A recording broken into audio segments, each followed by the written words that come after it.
Have you spent more time at home than you'd wanted to this year? Well, then perhaps it's given you a yearning to redecorate. Maybe you finally booked that builder to start on the extension you wanted. Or perhaps you spent your time scrolling through estate agents' websites, plotting your big escape. I know I've been stuck at home doing all three, which is why I am so delighted to be able to take you to a magical world of clutter-free services and ever-clean bathrooms as we visit the most incredible homes in the UK. The quest to find the Royal Institute of British Architects House of the Year is back. This is one heck of an overhang. The judges have whittled down hundreds of entries from across the UK to select their long list of contenders for the 2021 prize. This particular race, it's a really tough one. We're peeking behind closed doors. Am I allowed to look in? Not that one. Yeah, I just did. From buildings that reimagine the familiar, holy Oast, to homes full of unexpected delight. You have a tree in the house. Inside. I mean, outside, inside. The houses we'll see will be cut down to a shortlist of just 7 before we find out in the final programme which is House of the Year 2021. Wow. Now that's nice.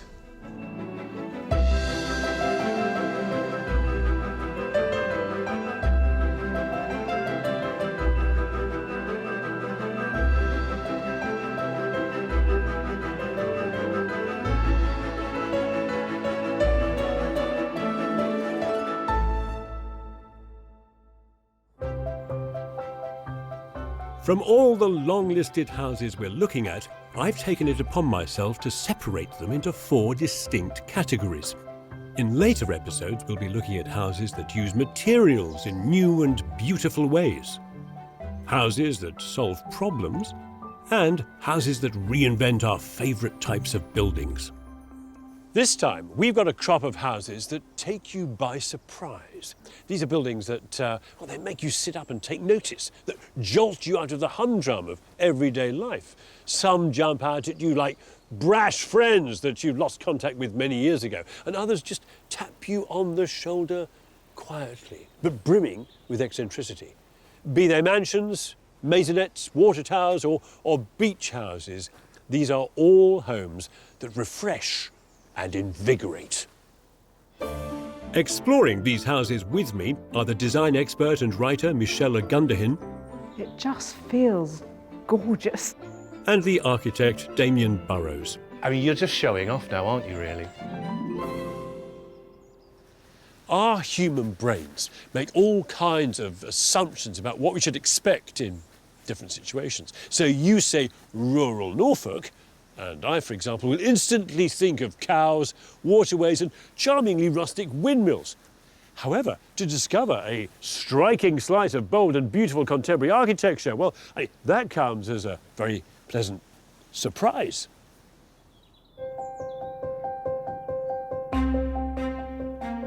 And so, prepare to be surprised by our first long-listed house. Somewhere in this familiar Norfolk landscape of wide open fields dotted with traditional villages lies something futuristic. Michelle Ogundehin has come to find it. Whoa! How did that get there? Thunderbirds are go. This 21st century space rocket of a building is the water tower. Inspired by 1960s sci-fi, it's dressed with industrial steel cladding, great vertical glass walls, and a control tower living room fit for Lady Penelope. It's the passion project of Dennis, a photographer, and Missia, a costume designer, who both live here. They bought the long, redundant water tower when it was just a rusting hulk and gave it new life. I've never been afraid to take something apart and repair it. My father was a TV engineer. He was always taking things apart, putting things back together. This was quite a big thing, though. My parents were both artists, and actually we used to go to the dump together as a family outing. Used to pick up things, to repurpose, to turn into sculptures. And what a sculpture this is. On top is a giant roof terrace. Then underneath, in what was the old water tank, is the open-plan living room, kitchen and diner. Below that are 2 double ensuite bedrooms, stacked one on top of the other. There's also a set of stairs leading up to the living space. Hello, Hi, how are you doing? proud owners of this rather futuristic building. It's quite kind of like Bond-Lairy. It is, and Thunderbirds. Ah, Thunderbirds. Is this a kind of key influencer for you? Yeah, I did watch a lot of Thunderbirds. It looks like something a rocket ship should be attached to. The Norfolk climate, however, isn't ideal for launching rockets. It might also make you think twice about living at the top of a creaking tower. It's a very, very, very windy, exposed spot. And when the wind's up that strong, the rain is usually coming with it, and it's horizontal. You know you're exposed. It's not like, you got any house next to you. It's coming from all direction.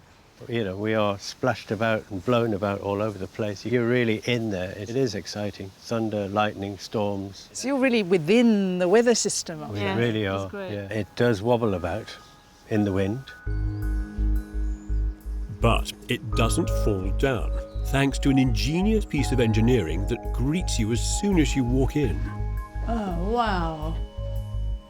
That's incredible. I was not expecting this. This is not just any staircase. It's made from 132 individual blocks of super strong cross-laminated timber, layers of wood glued alternately at right angles. Piled one upon another, they form a giant corkscrew that helps pin the tower to the ground. Each piece of timber was cut specially. Every single one is different. Each was numbered. In fact, there are still some numbers and labels still stuck on some of the pieces. Wow, I mean, you must have had someone really bespoke to do that. A brilliant carpenter, yeah, and I found him in the village by looking at some boxing in around somebody's toilet. Remarkable, though nothing bog standard here. The staircase, lit from the roof light above, was praised as delightful by the RIBA judges, as were the warmth of the interior joinery, the glazed bridges that link to the bedrooms that have full-height glass walls, and the constant playful interaction with the sky. But the greatest delight is to be found in the old tank itself. Oh, wow. What once was a dark, murky chamber filled with water is now a glamorous kitchen and living room. There's a new polished concrete floor, a simple but beautiful wooden kitchen, and a 21st century wraparound window. But what's surprising is how much of the old building is on show. There's bits of structure just kind of everywhere, but somehow you've kind of made it feel really beautiful. I love that you've kept all these pieces of the original water tower as well, and yet they just fit beautifully. I mean, the ball here, is this the one that would have tested the level of the water? And Yeah, yet the you've ball made cup. it into a light. Same thing as you get in the toilet, stops the water, it rises up with the air. Looks like a planet now. I'm not a great one for throwing things away, actually, so to reuse is great. The rusting interior of the water tank has been preserved, although it's now slashed by the dramatic ribbon window. To cut it out meant bracing the old cast iron structure before carefully removing the middle row of panels. To try to keep to an ambitious budget, Dennis and his son, acting as main contractor and project manager, did the demolition work themselves. We used sledgehammers and all sorts of tools to get out. Oh my goodness. It was really good fun. But had you ever done anything like this before? No, I'm an ex-painter and decorator. I was physically here quite a lot. We converted a shipping container and I stayed in there at weekends. Oh my goodness, this is true dedication to the cause. One day I came out and looked up and I thought, oh no, what have I done? I've really taken on too much. This is too much. Dennis has got the staying power to really, I think you're just doing something every day, all the time, researching something, finding something, locating something, shopping online for some particular details, and I think they really pulled it through. For their architect, Mike Tonkin, this was a project like no other, with a client like no one else he'd ever worked with. When you begin, you always want to understand who the people are. You want to understand what their values are and what their desires are. And Dennis definitely had a taste for Thunderbirds. That was important to him. It was important to Mike that whatever they did was also embraced by the people who lived nearby. They were restoring a local landmark. A lot of them, had climbed it as a kid. Whatever we did had to be interesting. Dennis had an open day and like 1,000 people turned up. They all wanted to see inside. They'd all been waiting for Dennis to finish. Overall, the local community fully supported the new design. It was engaging, it was imaginative, it's been worthwhile, it's been good for the village, and we're very pleased that it's happened.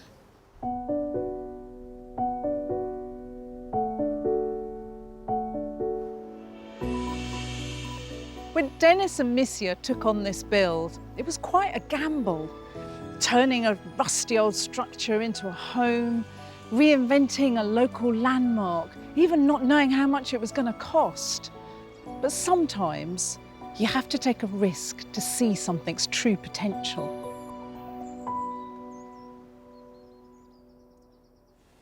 We've seen one surprising house, 4 more to go before you find out which will make it onto the shortlist for House of the Year 2021.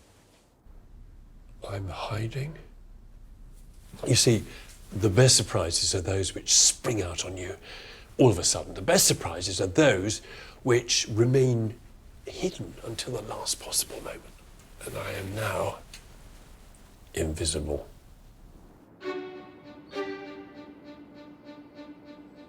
Our next long lister is hiding not behind a curtain, but in suburban South London, somewhere amidst the rows of Victorian townhouses on these streets.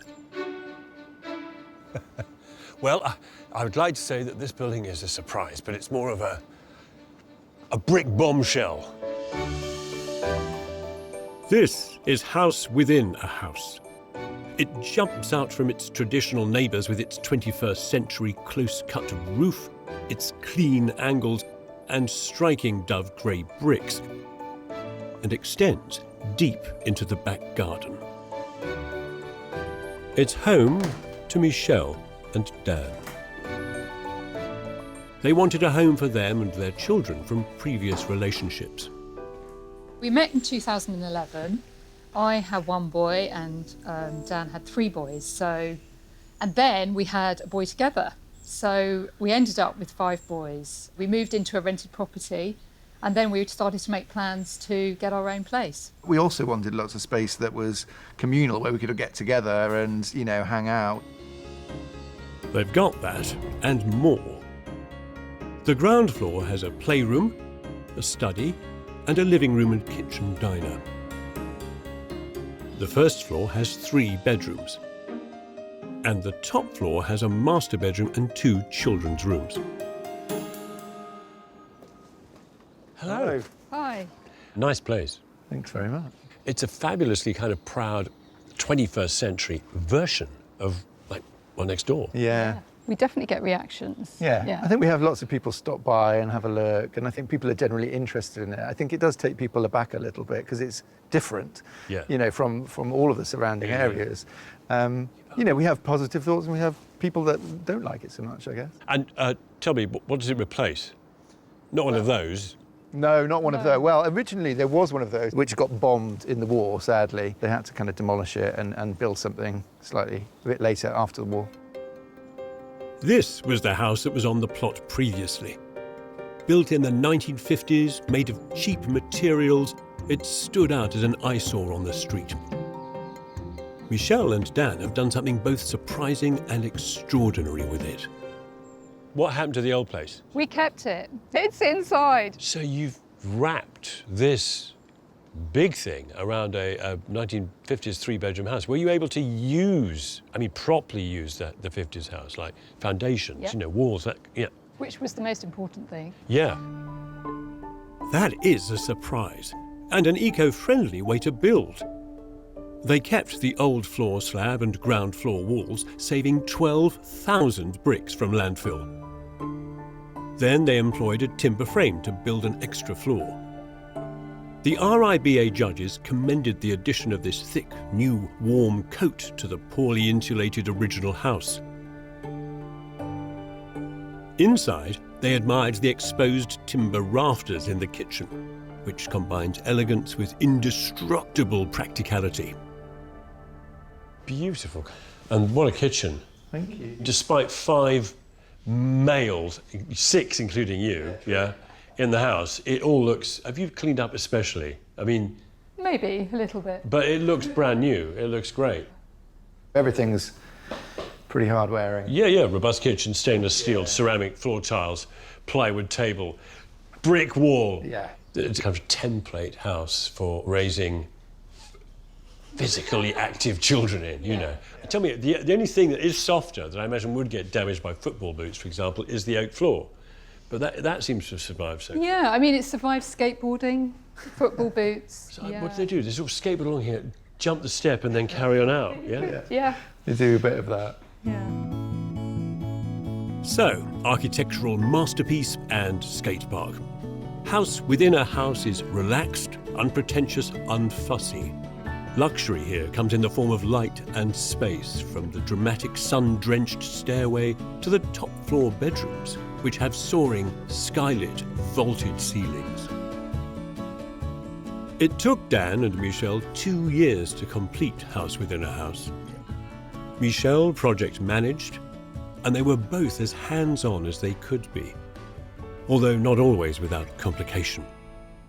We'd always imagined that we'd have a concrete floor downstairs, and so we tried to pour a concrete floor with our contractors rather than getting a specialist, and for some reason the mix went horribly wrong, and so we had to abandon that one. They stayed up all night waiting for it to dry, but it never did. No, it was a horror show. So the oak floor is a correction? Yeah, a bit. Victory was hard won here, but it was all their own work. And everyone loves a redemptive tale of toil and transformation, of a Cinderella house. If you despair of ever being able to organise your chaotic life in your house that really doesn't suit your family needs, if you despair of never being able to own anything as beautiful as this, then, well, think again. It might be possible. This is a house in which you can play football indoors, which you can skateboard through. This is the 21st century template family home.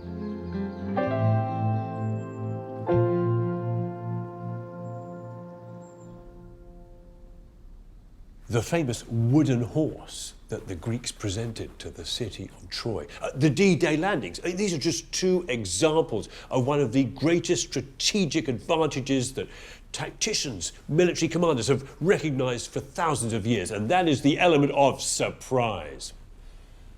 But could it also prove decisive for architects, battling it out, for example, for the coveted House of the Year award? Maybe. Which one is the architect? Damion Burrows is in Cumbria, where our next startling long lister was originally built to withstand enemy ambush. Wow. It almost feels like I should be rallying the troops, ready to lay siege.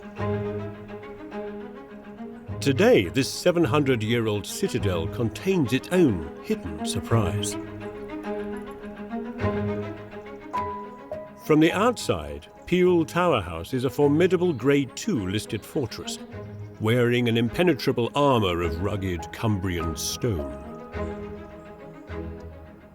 But lying in wait behind those forbidding 5-foot-thick walls is a welcoming contemporary family home, full of glass, light, and 21st century comforts.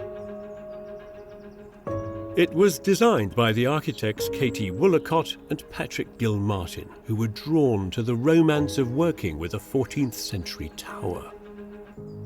For me, for lots of people, a tower and a castle, it brings out the child in you. There's something really playful. You want to climb it, you want to explore it, and you want to discover things. You want to be surprised by it. All that quirkiness, all that eccentricity, all that character that you get with an old building was something that was really important to us.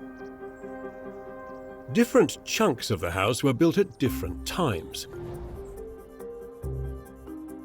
The central section was originally 2 halls from the 15th century. The boot room, sitting room and kitchen are downstairs, and the living room and 3 bedrooms upstairs. The oldest part, built in the 14th century, is the Peel Tower itself, which now houses a library, bedroom and bathroom. In medieval times, defensive peel towers were constructed all along the border between England and Scotland. But 21st century architects don't get asked to work on them every day. Hey! Hi. How you doing? How you doing? Nice to meet you. You don't see many houses that have got their own fortified tower. I mean, you can't imagine what it was like in the 1300s here. You had to build a house to protect yourself from attack. So that's not really a family home, is it? Not at all. That was really the challenge, is how to make it a family home that felt intimate. And not gloomy. I think often buildings like this can be very gloomy, and that had to get enough light in there that you really felt like an uplifting space to be in. So how do you make a dark, dank tower designed to repel into an inviting home? Like this. The tower now houses a welcoming master bedroom and a glamorous bathroom. What a stunning room. They've been cleverly slipped inside the ruined shell. Oh, this is nice. This is very nice. I mean, you're just showing off now, aren't you, really? The RIBA judges commended Patrick and Katie for sensitively modernising the tower while holding on to its character and history. Their masterstroke was keeping a respectful distance between the new rooms and the ancient walls. The windows, they don't go all the way to the edge. You've pulled them back. We really wanted you to feel like you were inside a ruin, and if you hadn't put the glass wall in and you'd gone to the edges, you wouldn't have felt that way. I mean, I think lying in this bath, staring at that wall and out to that historic landscape beyond just feels like you're being seeped in this history, doesn't it? It does, and I noticed that boiling oil has been replaced with essential oils. From outside, you'd never guess such decadence lay behind the unwelcoming arrow-slit windows. And Patrick and Katie have smuggled in another surprise. They've left a space between the old and new walls so that one side of the tower becomes a giant light well to illuminate once gloomy rooms. The handling of the light well is something that I'd normally see in a built-up city area, where you're having to grab light wherever you can, not in the middle of an open field. Yeah. Well, oddly, despite the fact that we were here in the middle of the Lake District, many of the problems we encountered within the tower are really the problems you find in an urban setting. Problems of light and views. And the light well just solved all those problems. The stitching together of ancient and modern is just as inventive elsewhere. There are sharp, clean, contemporary stairs and brightly painted timber panelling, none of which jar, thanks to Patrick and Katie's commitment to traditional materials and craftsmanship. So, in the kitchen, a 16th century oak ceiling has made friends with some exquisite handmade 21st century joinery. The detailing of the oak here is so impressive. This is just, you run your hand along it. The texture's beautiful. Yeah, it was built on site by our carpenter. He put the whole thing together. The timbers run right up through the floor. It took a long time. It took a lot of patience. I mean, the level of dedication just sings inside this house. I mean, I really think it's best if you just love the house and you love its history. And if you do that everything falls in place. Outside, a bit of tough love was needed. White concrete render had to be stripped off, and the entire roof was correctly reslated in a great Cumbrian tradition. What makes it different from normal slate roofs is that you are getting a larger slate at the bottom to a very small slate at the top. Our labourers pull out all the slates, they mark every slate, they measure it from top to bottom, number the slates, and then that will show us how many there is of each size. It's known as a diminishing courses roof. The result plays on the perspective from the ground and allows you to use up all the different sized slates. So it is a very specialist role, it is a dying trade, but when you look from the ground, looking up on a roof like this, I don't think you can get a better roof. A diminishing roof is just stunning. Faithful repair work outside, architectural insurgency within. This house represents two giants of architectural style going into battle. The defensive and imposing nature of the tower versus the refined elegance of its contemporary insertion. But there are no victors in this feud. Instead, there's a beautifully sublime truce.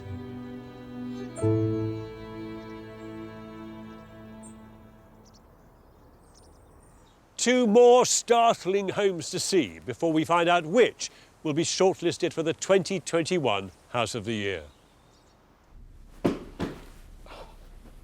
Now, a lot of people don't like surprises, myself included. Oh, you see? But then sometimes you come across something where you least expect to find it, and that brings you such sweet, unanticipated joy. And there is joy to be found on the south coast. Here, the landscape is wild, watery, and untamed. Seaweed-covered shores, empty pebble beaches that stretch out into the sea. Somewhere here in this barren setting is our next longlister. I'm thoroughly expecting to be surprised. Pleasantly. Doesn't disappoint. This is Harbour House. Handsome, angular and well-chiselled, cutting a dashing and well-groomed figure. It's a building that takes beachside living to another level.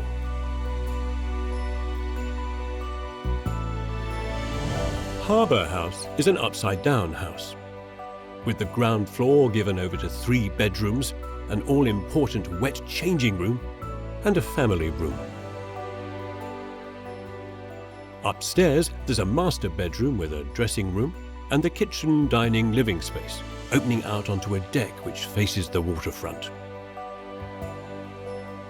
The salt and wind on this seashore position makes it a tough old spot for any building. It's home to Simon and Lisa, who work in public relations and the furnishings trade. They live here with their 3 children. Hello. Hi, how are you? Very well, very pleased to be here. Are you both boaty people? Yes, Lisa and I met by the sea. We got married on a boat on the sea. We raced together at sea, and so the last thing left to do was to go and live by the sea. I was particularly keen on inside-outside living, Yeah. weather permitting. When we get the 100-mile-an-hour winds from the southwest that come across the Isle of Wight, it's quite remarkable the house actually stands up and withstands some of the elements. Well, I notice you've got big doors which swing back on the corners. Expensive, that, but it's beautiful. And they're big, chunky ones as well, you know. That's heavy-duty glazing. Tough, salt-resistant, wind-resistant, sea-resistant, just like its owners. Exactly. Harbour House has not only got the beach, it's got a pool set into a coastal garden. That poised and elegant personality starts to really show off up on the first floor. Designed to dazzle you with a panorama. It's very glamorous, desirable, beautiful, you know, sleek. It ain't stuck up, though. It's been fashioned out of rough, plain materials. When people built things hundreds and thousands of years ago, they used bricks and they used wood.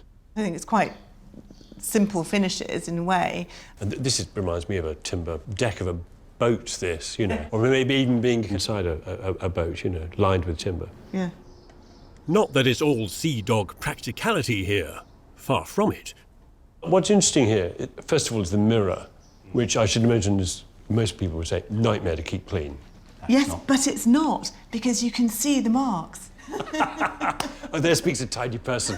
Yeah, so you can see the mark in order to clean it off. Yeah. So how many times a day do you clean the glass? Every time I've cooked. Then I can see in the mirror what everybody else is doing in the room, because sometimes, you know, when one is cooking, you get left out of the party, whereas I can see what's happening and also interact. The mirror pulls off another useful trick. Whichever way you look, you get an engaging, busy view full of seaside activity that fills the house and dissolves the glazed walls to nothing. And the glass just slides away, yeah? Exactly so. Having said that, it slides away on what looks like railway tracks. They are so substantial. And this is chunky, goodness me. And they're heavy? Yes, these things are very heavy. really heavy. You need to... It's our daily workout. Oh, my Lord. If it's difficult to push on precision tracks, try lifting it 20 feet into the air. Each bit of glass weighs in the region of 3/4 of a tonne. So we had to crane it in from the yard next door. The heavier the weight, the bigger the crane. There wasn't enough space on the drive at the house, so they had to lift the glass over some very expensive boats, with workers in the harbour looking on. We got a big crane came in here, sat there, and they lifted it over, and everyone was watching out the window of the harbour office, lifting over the boats, thinking, oh, don't drop it now. Yeah, I definitely had my fingers crossed. I was a little bit worried, because we'd have been very unpopular if we had smashed a couple of boats, but no, it was all fine in the end. John Pardee was the architect of Harbour House. His task was to make a home that both stands out as a piece of architecture, but also fits into its surroundings. The scruffy quality of this area really inspired me. It's horrible being thought of as an architect that just does posh houses. I get really excited by those that don't have a high budget. The ones in kind of areas that aren't high-end makes you just work a bit harder. That's nice, and I don't want it to be too showy. I wanted it to be just unpretentious in its way. I wanted a house here to just fit in. And there is so much to fit in with. This is no remote coastal bolt hole. The house sits right in the thick of everyday life. If you want to know how engaged this building is with the general public, just outside the window is a local cycling group and the public toilets. Bang on.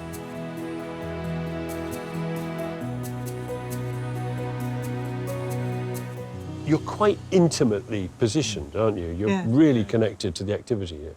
Yes, absolutely. There's a lot of activity in the boatyard, the pub, there's a car park, it's a very popular walk down the front.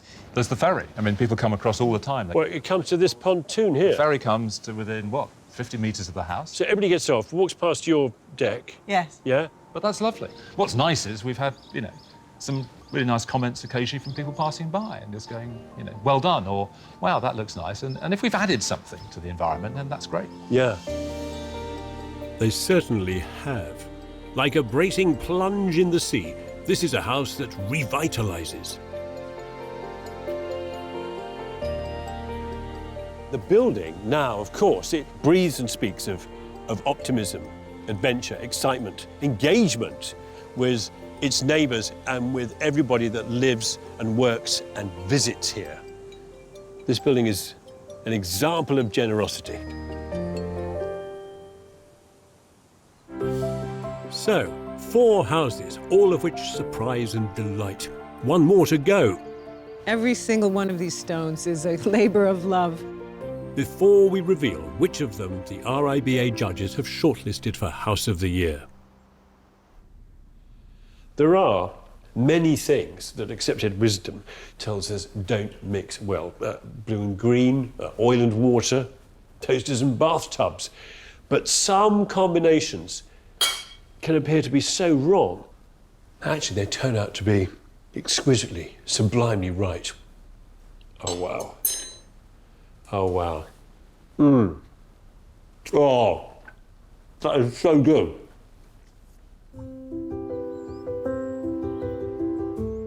In search of surprising combinations, Michelle has come to the remote Welsh borders to find our next long-listed home. Whoa, what's this? This is House on the Hill.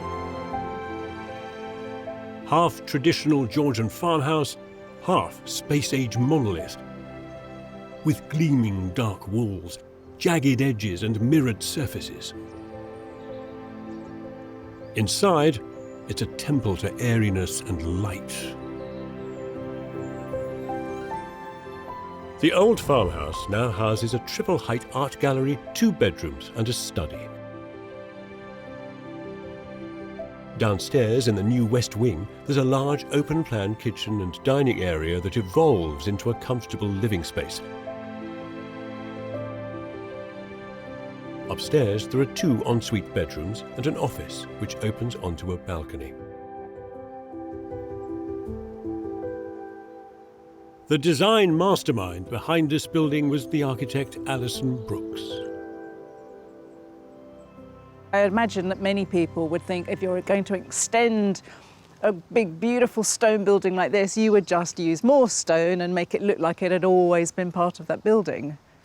Well, I always think that when you're working with historic buildings, it's much more effective to do something that contrasts it. The farmhouse is the kind of serious and imposing building, and the West Wing is much more informal. But it's so different though. I mean, did you have problems with planning, getting it through? Initially, yes. We did have to go to appeal after the first submission. It was the first time I'd had a planning application refused. I can understand their nervousness though, because I imagine if you said, I've got this beautiful stone building and I'm going to add a big black, zigzaggy, modern, massive window building, it sounds like, well, that's never going to work. But this strange combination does work brilliantly. The new West Wing might seem at odds with the old place, but it is quieter and subservient, as if it were an angular shadow of the Georgian farmhouse.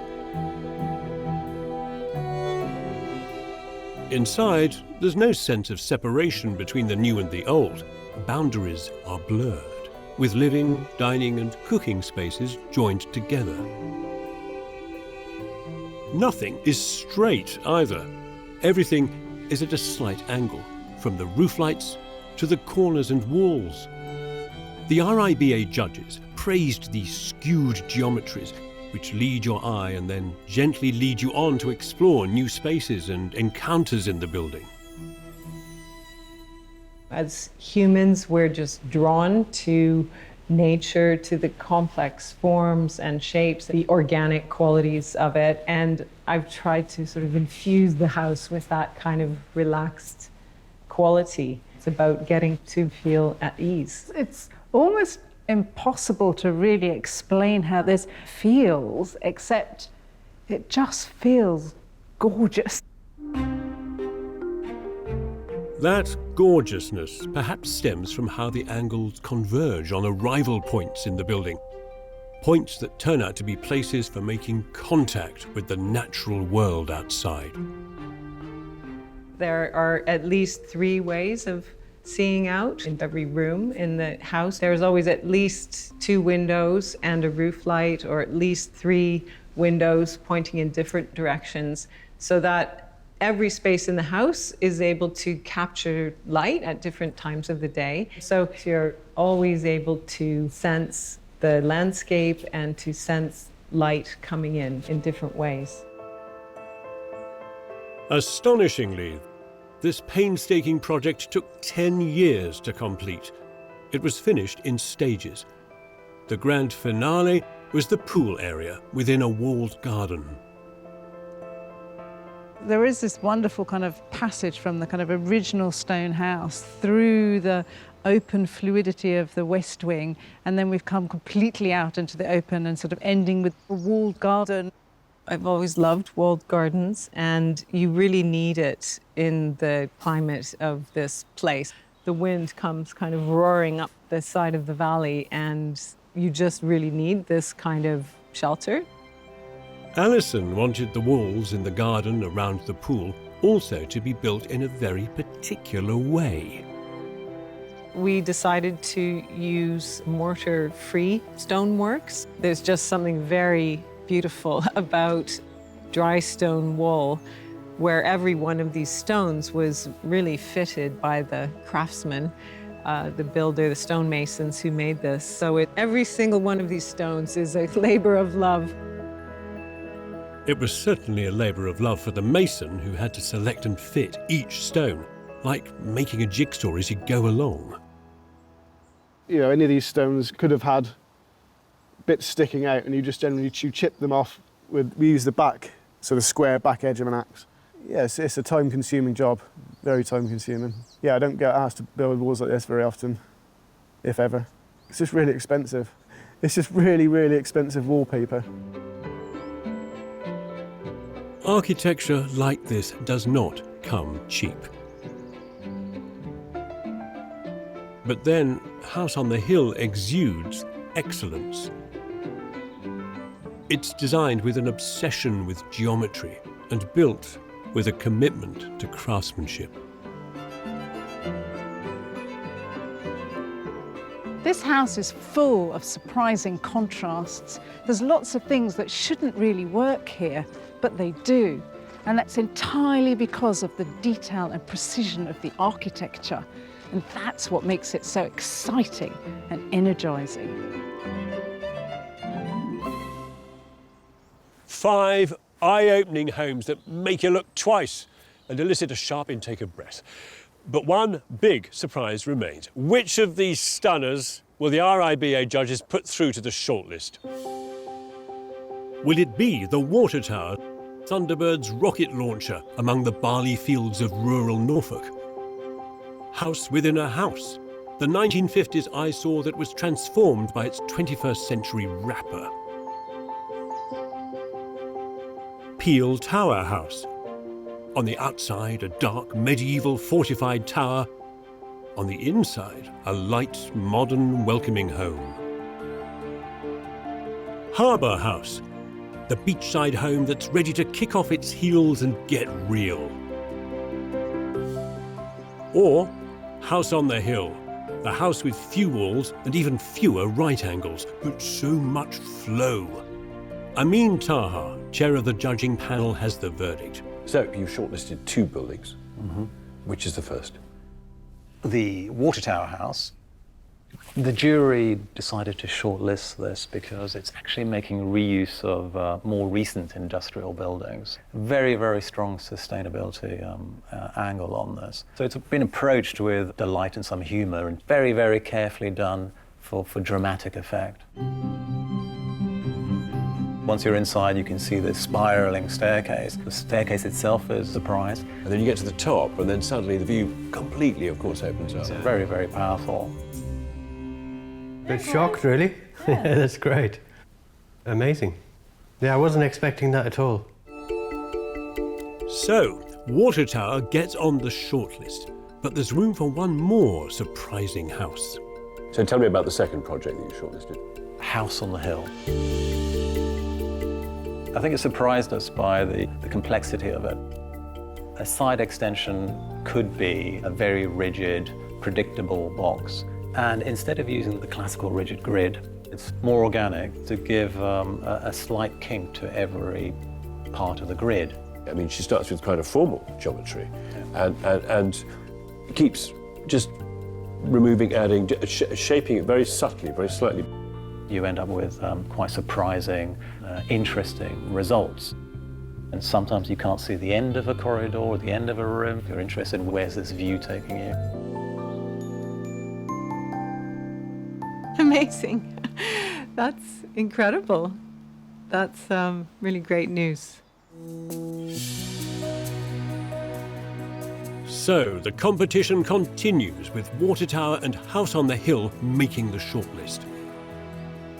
5 more will join them before we find out who's won the RIBA House of the Year 2021. These astonishing homes speak to our collective craving for surprise. If you like, they're the bricks and mortar equivalent of the dramatic plot twist, the denouement at the end of the whodunit, or that chance encounter with an old friend. But these buildings go beyond the cheap thrill of shock value. They offer moments of unexpected delight, magic, and wonder. Next time, we'll be looking at houses that showcase fine materials and exceptional craftsmanship. Look at this. This is incredible. 5 more extraordinary homes to take your breath away. You have a tree in the house. That's magical.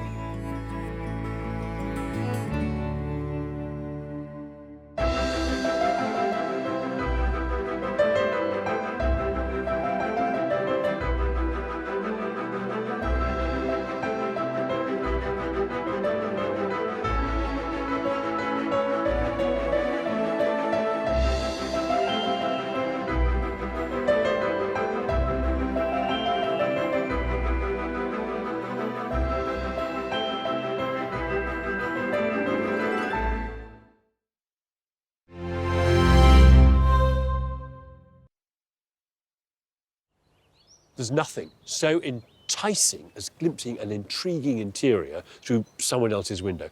But no, of course, it would be incredibly improper to look.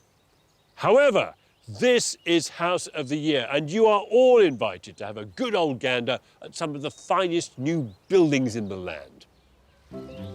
These spectacular homes have all been longlisted by the Royal Institute of British Architects for the 2021 award. This looks like it was made by a race of giant bees. So far, we've explored houses that take you by surprise. And this is chunky, goodness me. These things are very heavy. really heavy. Oh my Lord. In today's episode, we're looking at 5 more homes, all selected for their exquisitely crafted materials. Down into a world of wood, yes. Each one a labour of love. A lot of it was a wing and a prayer. But my therapist says I'm doing all right now, you know. At the end of the episode, we'll find out which of these spectacular houses have been shortlisted by the judges from the Royal Institute of British Architects. Amazing. Yeah, I wasn't expecting that at all. Then, at the end of the series, we'll learn which of these has won the most coveted prize for residential architecture in the UK.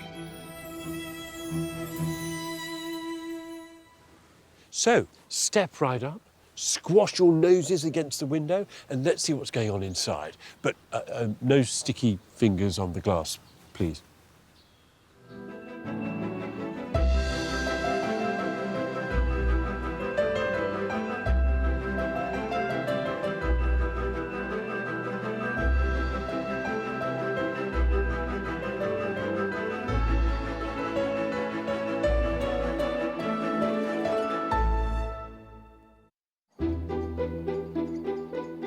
So far in this series, 2 buildings have made it onto the shortlist. A 60s sci-fi-inspired ultimate upcycling project, the Water Tower, and an elegant geometric Uber extension, House on the Hill. But 5 more homes from the RIBA's longlist are waiting in the wings. The houses in this category all excel in their use of materials. Some of them are like master craftsmen, taking time-honoured wood and stone and patiently honing it to polished perfection. Others, well, they're more like mad scientists experimenting with poured concrete or elaborately engineered steel. These houses don't just show us what they're made of, they celebrate it. They revel in it. Looking around these beautiful homes with me are the design expert and writer Michelle Ogundehin. I've never seen anything like this before. And the architect Damion Burrows. Look at this. This is incredible. So here is a Venn diagram representing our comfort zone. Some materials fall well within that comfort zone, things like, you know, bricks, blockwork, what else? Oh yeah, bits of wood. Others push just a little bit further. Zinc, for example, or glass curtain walling.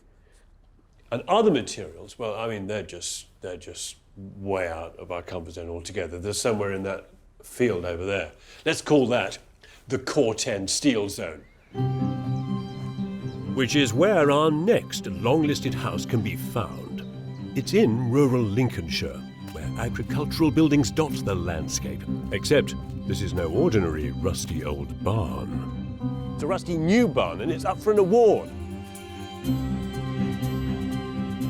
This is Wolds Barn. The top half is made from corten or weathering steel. The bottom half is made from chunky concrete and black laminate cladding. It's a smorgasbord of different materials, which the RIBA judges admired for the way they were put together. It's home to Henry, a civil engineer, Jen, who works in finance, and their young children, Percy, who's 2, and Pippa, who's just 8 months. So our previous house that we lived in before was just a small little cottage in a local village. It was just a 2 up, 2 down kind of semi-detached cottage, wasn't it? It was stone and pantar roof. Yeah. And a little garden and a driveway. Yeah.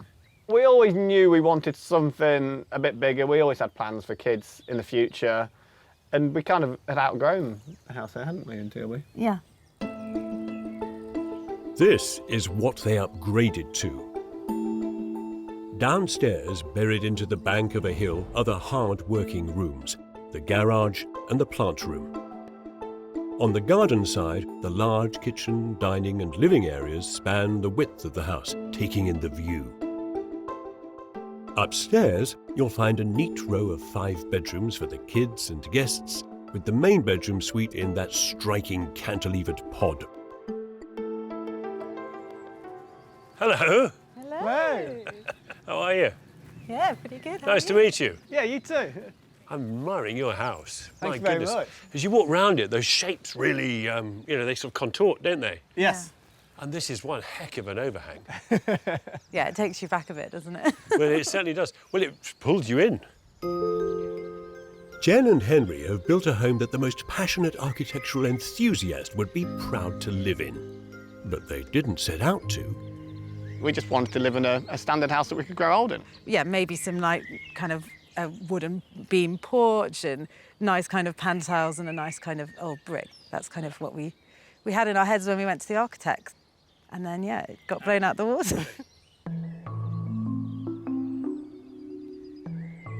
In a sensitive rural area like this, their architects told them, the only way they would be allowed to build a new home was if it were of exceptional quality, under a planning law called Paragraph 55, now known as Paragraph 80. From the first meeting I had with them, they were just like, you've got no chance of getting what you wanted through. And then they said, but we could go down the route to the Paragraph 55. And you have 5%. And you have 5% chance of getting it through. Or a 95% chance of failure. But they defied the odds with a house that's remarkable, down to the smallest details. And you see, I've seen this happen, but not where the pocket is inside a concrete wall. That looks good. And boy, does it open this up. Head inside to discover that this is the home of beautifully crafted concrete. A chunky concrete island unit, and a generous concrete chimney breast, all proudly wearing the marks of the formwork that made them. Here, the adults can sit and enjoy this remarkable minimalist interior, while small children... Many people would say, this is not a child-friendly house. It's got ceramic floors and steps. It has a concrete kitchen, to run into. We took the edges off, so there wasn't any... He's pretty good because he does laps around here as well. He just runs and runs and runs around. And, yeah, one day he's going to bump into it, but it's a good learning curve for him as well, isn't it? Well, yeah. Upstairs takes you inside the rusty steel barn part of the house, cleverly designed to take in the best of the landscape around. Wow, that is some view both ways. It's quite something. Yeah. 3 bedrooms long. Here, off the main corridor, are all the bedrooms. The main one housed in the cantilevered pod. And the children's rooms further along. Each door lines up with a window, so you get that view out. Instantly, yeah. I love that. The corridor leads you gently to the best view of all. And the field. I mean, your property stops like just there. Yeah. And the look out there when the barley's in the field as well, it's like whistling around and rustling around, and it's just catching all the sunlight. It looks absolutely mega. It's magical. But constructing Wolds Barn was anything but. There was no chalk bedrock to fix the foundations into, to stop the house sinking into the ground. Stuck a couple of boreholes in the ground and even got down to 20 metres and we hadn't even hit any chalk. So what were you going through? Running sand and natural springs that were in the excavation. So you're on a tributary to the Humber here, are you? I mean, is that what it is? It felt like it at some points. It was literally gushing in. It was a nightmare to try and control. Oh my goodness me! So how did you resolve this? Have you built a raft for the building to sit on? No, Yeah, well, pretty much. Well, it had to be piled. Henry's team had to put 99 concrete supporting posts, or piles, for the building, 19 metres deep into the ground. The foundations blew a quarter of their budget.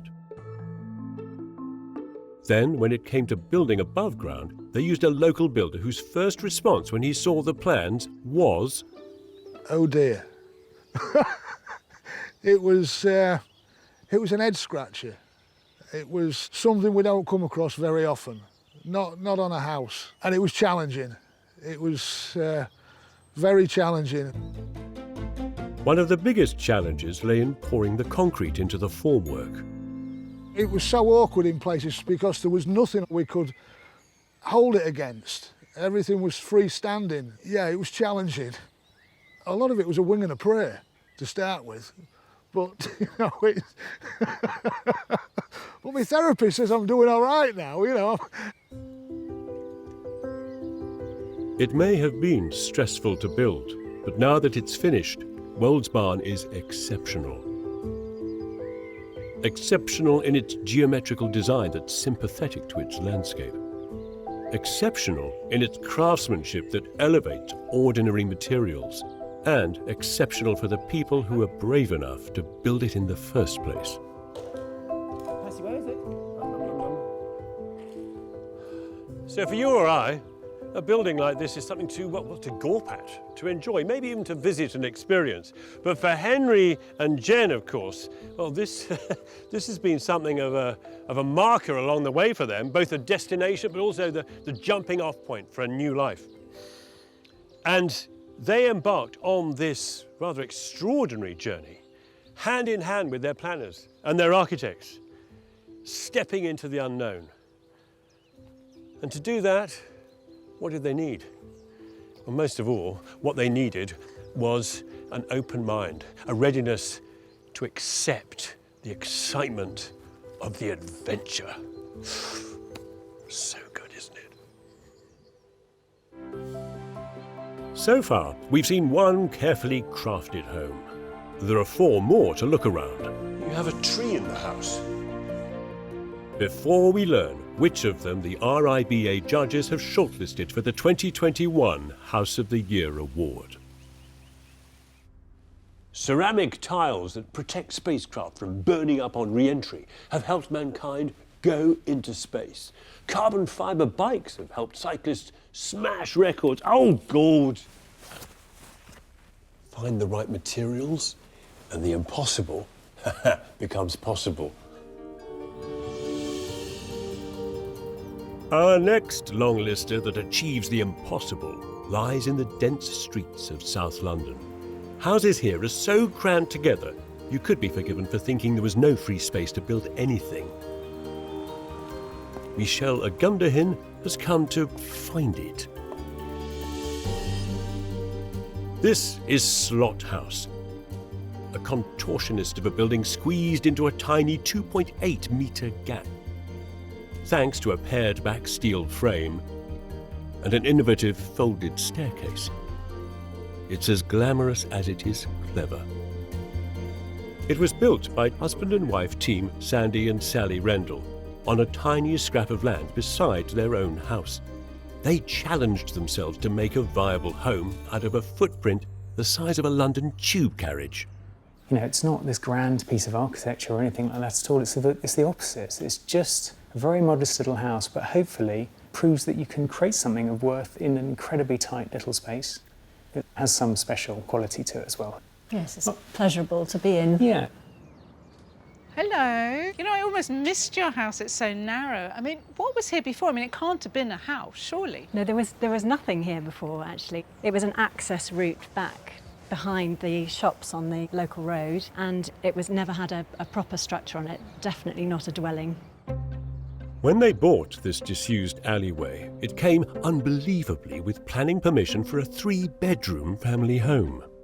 I mean, it shouldn't be a family house. It's a tiny scrap of land. It was just trying to find an appropriate level of development for the plot. So that's really going against the sort of developer grain where they usually want to maximise every square inch. Yes, quite. And we were told more than once by developers that we were underdeveloping, but actually we wanted to make something with some joy, make something that was sustainable, something that was lovely to live in. And that's what they've done. The open-plan ground floor contains a double-height living area and a kitchen. Upstairs, there's a mezzanine study, a bathroom and a bedroom. Given its compactness, you might expect shoebox proportions inside, but It is so much bigger and lighter than I was expecting it to be. I mean, I love this sort of double height space. It feels like you've snuck in all the little kind of architectural tricks. Yeah, I think trying to get a sense of generosity, at least in what is obviously a really tight site. So it's never going to be big, but just moments where you can breathe a little bit more is really what the aim was, I suppose. the RIBA judges celebrated the way the building materials have been left exposed throughout the house. To make the most of every tiny space, the timber joists are left bare. Nothing has been plasterboarded or skimmed. The real masterstroke, though, was the use of a finely engineered slimline steel frame for the skeleton of the house. Conventional solution to build, a house would be to build brick walls up each side, 9 inches wide or 225mm wide, but you'd immediately lose half a metre from the site if you did that. So the steel frame's really critical in that way. The columns on each side are orientated sideways, so they're only 75mm. The frame was clearly beautifully designed, but not easy to install. It had to be craned in great big pre-welded sections, each just shy of the full width of the gap. Now that it's in, Sandy and Sally celebrate every elegant inch of their steelwork. You've made it really rather beautiful on the inside with everything sort of welded together where normally you'd have great big bolts. Yeah, absolutely. All the connections that are exposed are all fully welded rather than bolted. You've even made these useful. You put the lights into them. Well, absolutely. Even the orientation of the steels, just to try and tease out that extra couple of inches. To minimise the structure, they fixed the staircase onto the steel frame too. In such a small space, every bit of slot house has to work doubly hard and be twice as practical. Upstairs is the mezzanine study, which hangs over the lounge below. The fit-out materials are all sound-absorbing, timber walls and cork floors to hush the open section of the building. And the ply cladding has a dual purpose, of course. Well, this is clever. This is what space saving is all about. Sandy and Sally realised that they could just push back the cladding here and made a superb little shelf. Space-saving ideas extend even to the materials outside. These aren't glazed bricks at the front, but brick slips, a third of the thickness. And they are handcrafted from clay, biscuit-fired, dipped in a pewter and gold glaze, like a marshmallow enrobed in chocolate fondue. Every time you dip a tile into the glaze, it's just fractionally different. How you shake it across, where the glaze is pooling, every single little movement contributes to the variation of the glaze.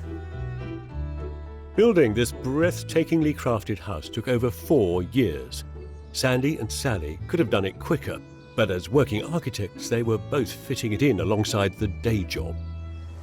I think it was a pressured time, but I think we were sort of in it together, you know, so we could share it rather than it, you know, sort of annoy each other with the worries of it. So would you recommend it as a relationship bonding process? Yeah, I mean, I don't know, we've... I think we've come out of it okay, have we? I think we survived it. Yeah.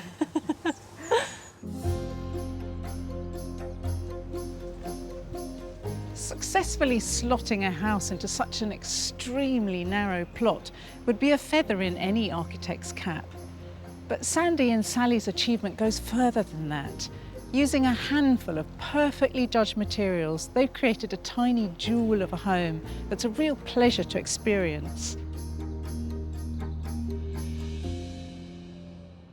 We live in a globalised society. So in construction, we use materials from all over the world every day. And we don't bat an eyelid at softwood from Scandinavia or glass from Germany or steel smelted in China. But let's not forget the importance of local materials. They are more sustainable. They can also connect a building to its place. They can root it in its environment. Our next long lister forges an international alliance with a country across the North Sea. Damions travelled to the craggy Northwest Highlands to see it. This is Kyle House.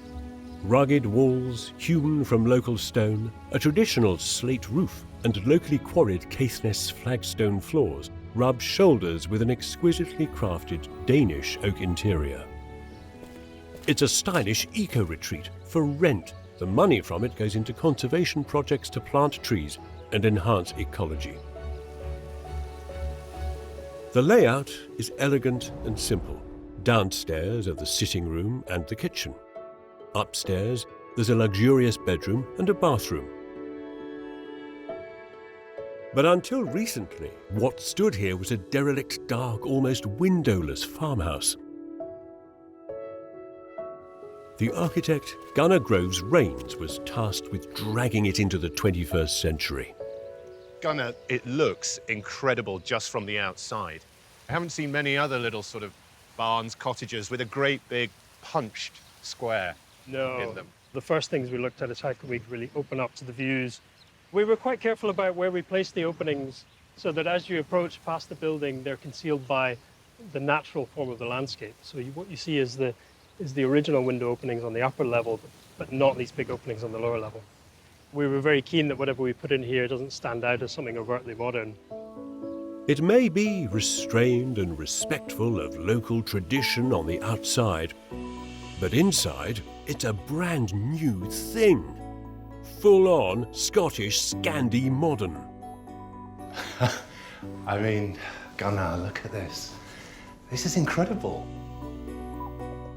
The kitchen is wall-to-wall, kiln-dried Danish oak, strengthened and stabilised with delicate butterfly joints. It cost tens of thousands of pounds, and all of it was nearly ruined on the way over from Denmark. When the oak arrived, actually, at some point along the way, it got transferred from the lorry, which was brought across from Denmark, onto a smaller truck, and it lost its covering. And so by the time it arrived here, it was completely uncovered and getting covered in the rain. So there was a moment of panic there. It was a scary moment. Thankfully, our builder, he's a joiner by trade, and he really understands what needed to happen to the timber to protect it, to get it dried out, to keep it stable, stop it from twisting. So he was really able to salvage almost all of it. The RIBA judges compared the joinery to fine cabinetry and praised the faultless execution of every element, from the deep timber-lined windows framing the views to the polished, locally quarried Caithness stone in the bathroom. Even the toilet has been artfully concealed. As part of keeping the space as clean as possible, we were keen to hide away all of the things that make it feel too much like a bathroom or a toilet. Looks a little bit medieval, Sounds a little bit medieval as well, but this is really clever. But it is inspired by traditional detail, colloquially known as the thunderbox. The thunderbox? Yeah. You have done a fantastic job at disguising it, and I imagine... Yes, of course. Of course, little toilet roll holder in there. The house is a masterclass in attention to detail, from a handcrafted integrated timber staircase to pocket doors which disappear seamlessly into the walls, all of which were made by a local builder, Ewan McCrae, with his local team. We were a little bit out of our comfort zone. Well, we were completely out of our comfort zone at the start, to be honest. A lot of the construction, or a lot of the finishes, we'd never used them before. There was a lot of head scratching and a lot of, there was certainly a lot of sleepless nights. But Ewan and his crew can rest easy now. The work at Kyle House is as high-end and as polished as it gets. And this faultlessly crafted piece of Scandi-Scottish fusion is now a worthy new addition in this extraordinary landscape. What does it mean to restore a building? Is it simply a question of repairing its crumbling fabric? Or is there a duty to move the conversation on? Gunnar and his team of dedicated craftsmen have reimagined what a stone lodge can be, creating a jaw-dropping interior and an incredibly special place to lay your head.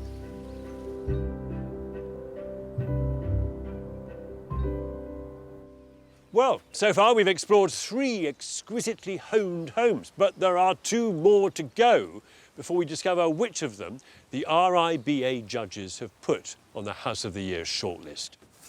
Wood, such a remarkable material. You know, when you see it on a building in a city, it's incredibly powerful. It transports you instantly and connects you straight to nature, reminding you of all that is calm and serene and beautiful in the natural world that it's from. It's almost a living thing, you know, that speaks to you.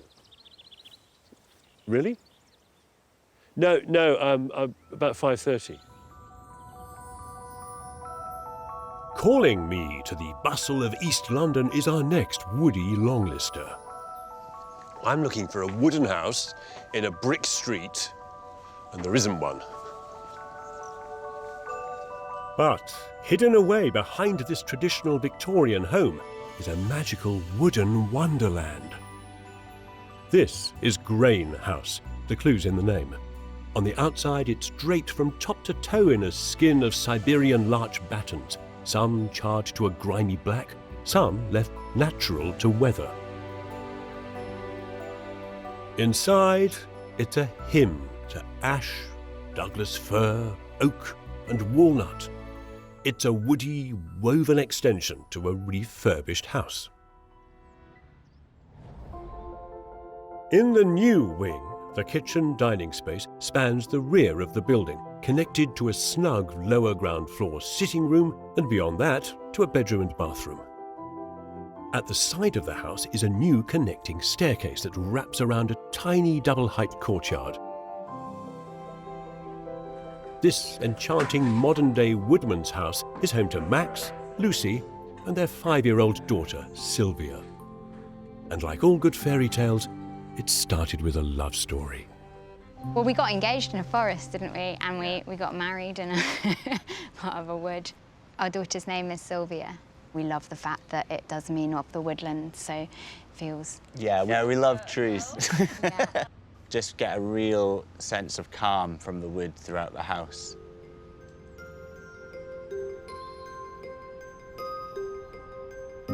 Hello. Hi. Come on in. Thank you very much. Oh, this is nice. Down we go. Down, into a world of wood, yes. You have a tree in the house. Inside. I mean, outside, inside. This 2-story courtyard and the stair that draws you down into the extension captivated the RIBA judges. And how fitting to have a living tree in a home that's a shrine to wood of every variety. What's that staircase, mate? So that's an ash staircase. Ash, is it? It's quite, the figure's quite strong in it, isn't it? Yeah. Yeah. But the atrium is oak. Atrium's oak, Floors are Douglas fir. Right. Kitchen's walnut and ash. And then we have different woods in the house as well. Architects have a habit of reducing palettes down, you know, to just like one wood. And what you've done is the opposite. You exploded the choice. We wanted to use wood in different ways, different sizes, different grains, and that actually when you put it together, it does work. The different timbers serve different purposes. Douglas fir is great for floorboards because it absorbs sound. Ash is strong and springy enough for a staircase. And in the kitchen... Oh, that's lovely. That's really nice. The furniture has panels of decorative walnut framed in more ash for strength. And very, very nice, discreet handles, all done in timber, in the same timber as the drawers themselves. So these are all walnut, are they? They're all walnut. The celebration of timber spills over into an enthusiasm for other materials too. Blush pink handmade tiles, lime plastered walls, and a worktop made of luminescent Italian marble. These carefully considered robust materials are thanks to Lucy, who came to site every week and was intensely involved in the project. The amount of research Lucy did on materials was extensive. Like, I remember being shown a constant array of different tile finishes or marbles or wall finishes. Like, yeah, research was in overdrive.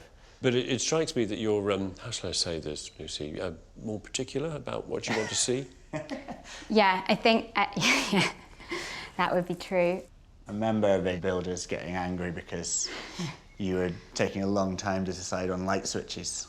And absolutely everything was a long, long process in terms of choosing the final finish.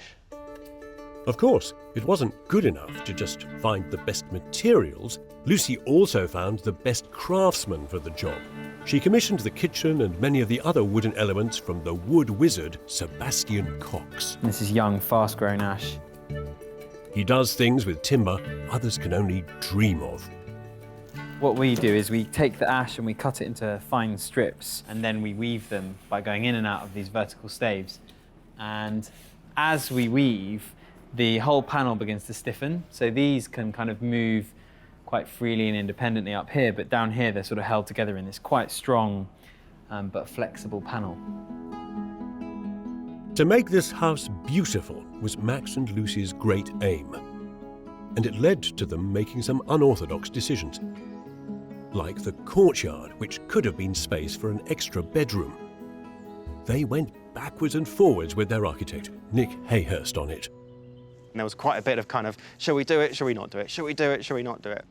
The fact that you're taking valuable square meterage away and turning that into an outside space is something which is challenging. But I think square meterage isn't the biggest issue and saleability isn't the biggest issue. It's about creating the environment and the spaces that they want to live in.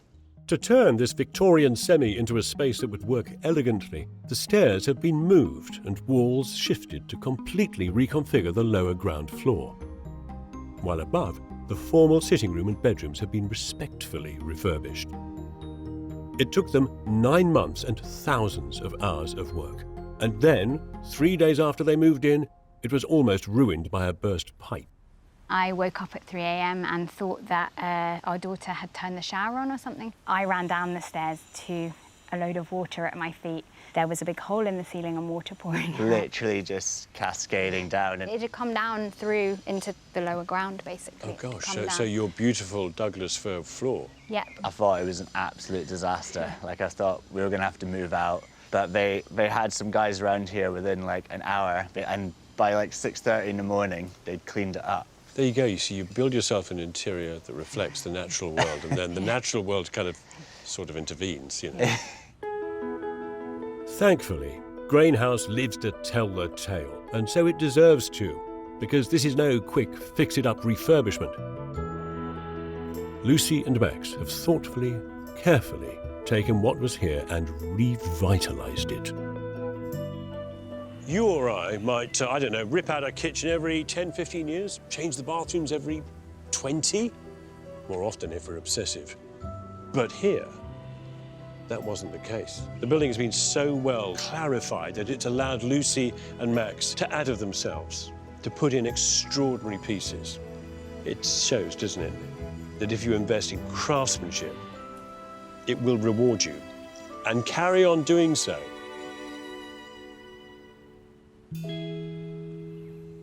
There is just one more home rich in its materials and craftsmanship to see before the RIBA judges announce their favourites. We all know that we would push ourselves to the limits for our children. We would jump into freezing waters to fight man-eating crocodiles, run faster than we could ever imagine to face a threat, brave an inferno. But what if their happiness and well-being depended on the building that they lived in? And that would mean applying every ounce of engineering ingenuity and pushing concrete, timber and steel to the edge of what they can endure. Our next long lister is in the Surrey Hills and does just that. Michelle's come looking for it behind a seemingly ordinary 1930s cottage. Wow. From the front, you'd never imagine this. This is House for Theo and Oscar, under a remarkable and complicated wooden roof that stretches 11 metres from out into the garden to deep inside the house. Like a magical tree canopy, it's designed to bring delight and joy to 10-year-old Theo and 8-year-old Oscar, both born with a rare genetic disease called Duchenne muscular dystrophy. They live here with their 4-year-old brother Luca and parents Nick and Clara. For us, the house represents the possibilities for Theo and Oscar with the disease they have, and then just getting the most out of life that they can get out of life. What happens in the progression of a Duchenne boy is that the muscles slowly waste. By about 11 or 12, they'll probably be in a wheelchair full time. By about 18, they will be on a ventilator, probably of some description, and that they normally die in their mid-20s. So we live day to day and try to see the enjoyment, the joy of life, basically.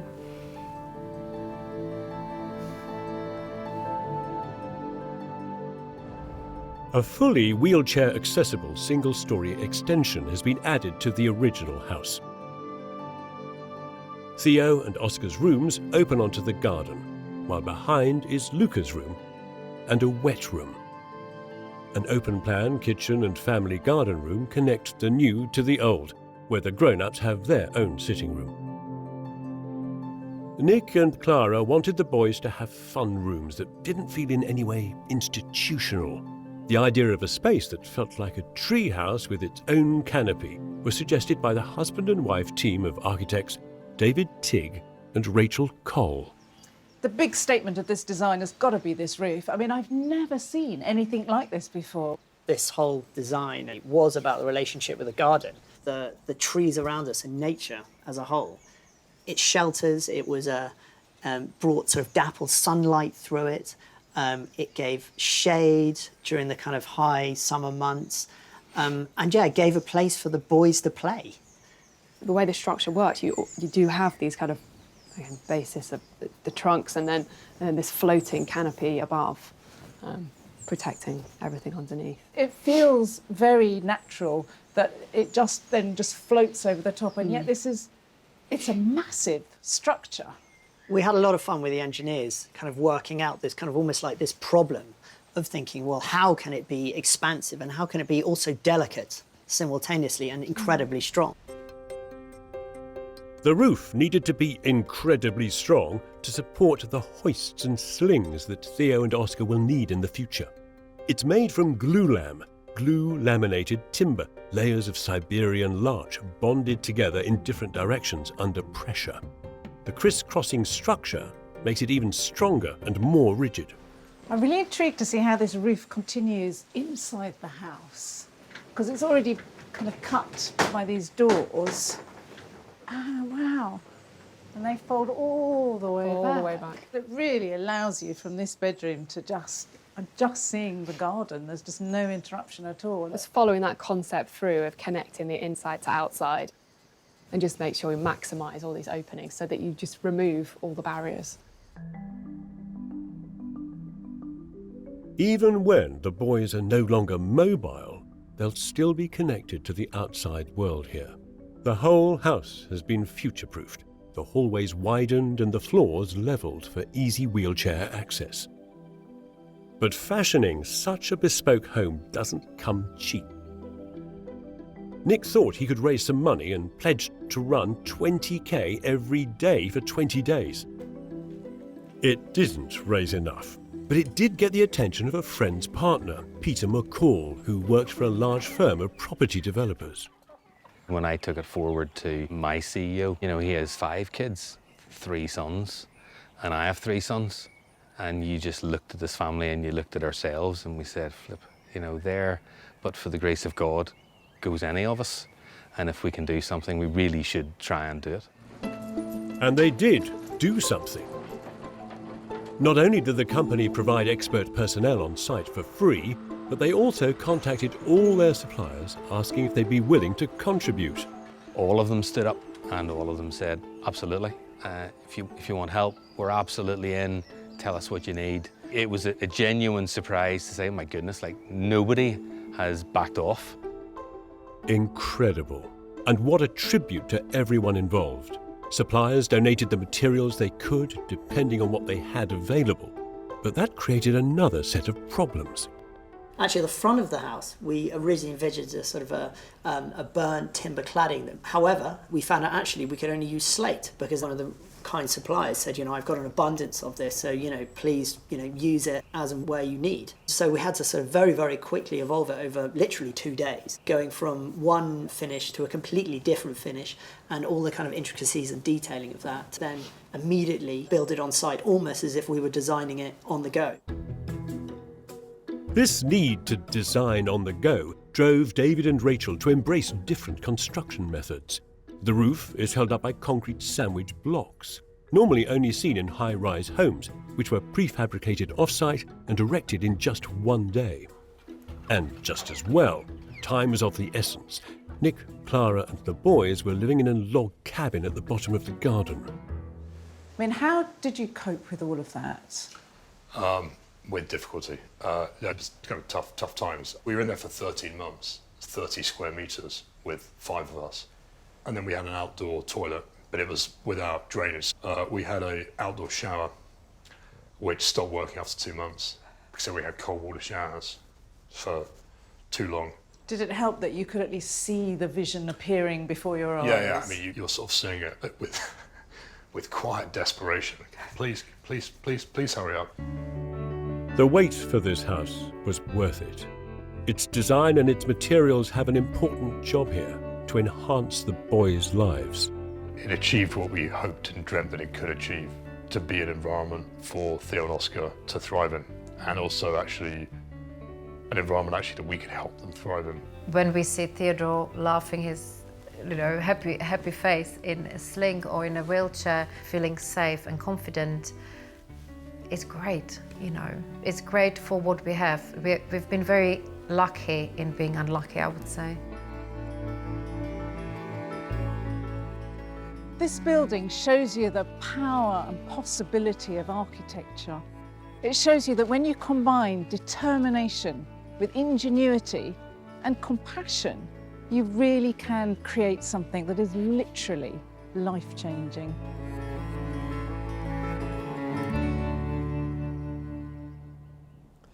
Five pieces of modern craftsmanship with a passion for materials at their heart.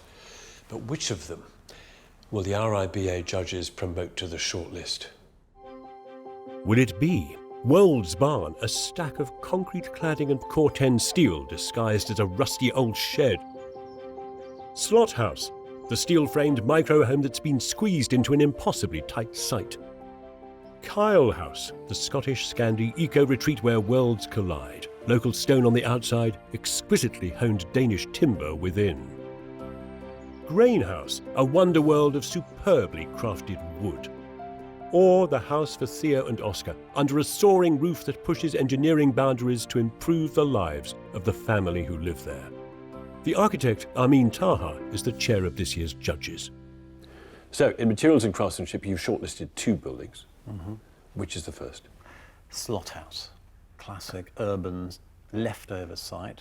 In that extremely narrow space, what they've done is use the bare amount of material necessary to hold up the roof, hold up floors, the glazing at the front, and nothing more. Yeah, it's a very honest building. Yeah. And the consequence is the structure is a beautiful thing to look at. Yeah. Oh, wow. Wow. That's amazing. Our modest little tiny house. I know, that's really, that's wonderful. Thank you, yeah. So, Slot House gets on the shortlist. But there's room for one more house in the materials and craftsmanship category. So tell me about the second project that you shortlisted. A house for Theo and Oscar. It ultimately got shortlisted because its extension structure is actually resolving a number of problems which are related to health, which are related to the pleasure of looking out and connecting into the garden. And when that piece of engineering also turns out to be then beautiful and admirable, your soul is lifted, your spirit's That's lifted. Right. Exactly. Oh, wow. Oh, wow. Amazing. That is amazing. Yeah, we didn't expect that.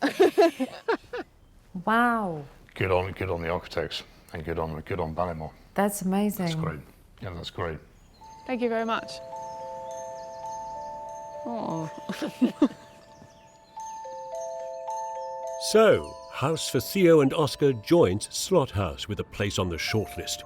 2 homes that push at boundaries and celebrate the limitless potential of engineered timber, steel and craftsmanship. Without materials, you don't have a house. I mean, it's not just a question, of course, of just picking up the right stuff out of the ground to keep your walls up and the rain out. Materials have a greater purpose. They can transform the experience of being in a building. The sights, the sensations, the sounds, even the smells. A great building can be a feast for the senses.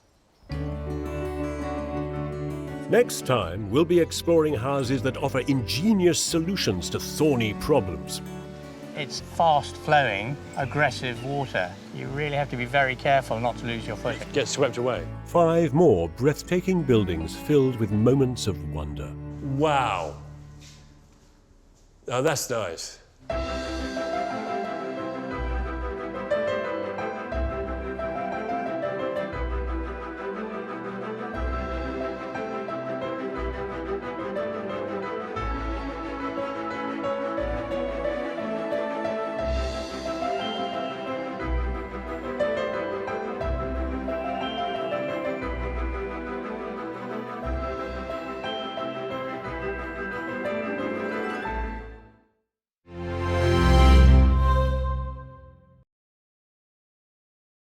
So what would you wear if you were up for an award?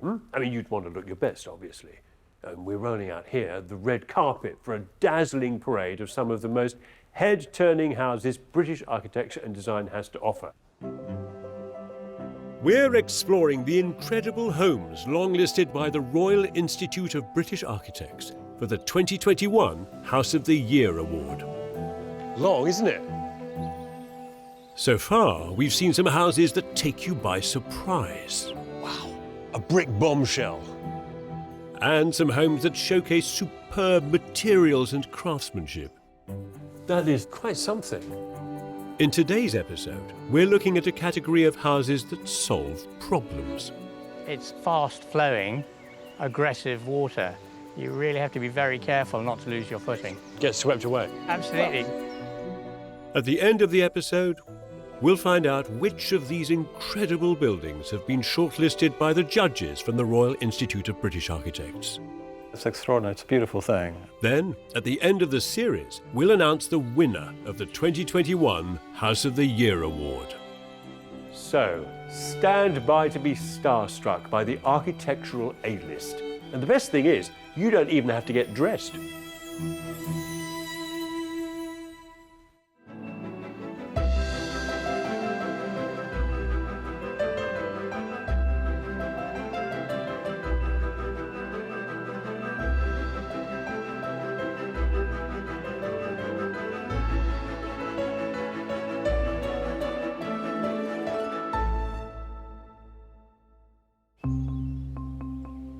We're halfway through our Access All Areas tour of this year's long list.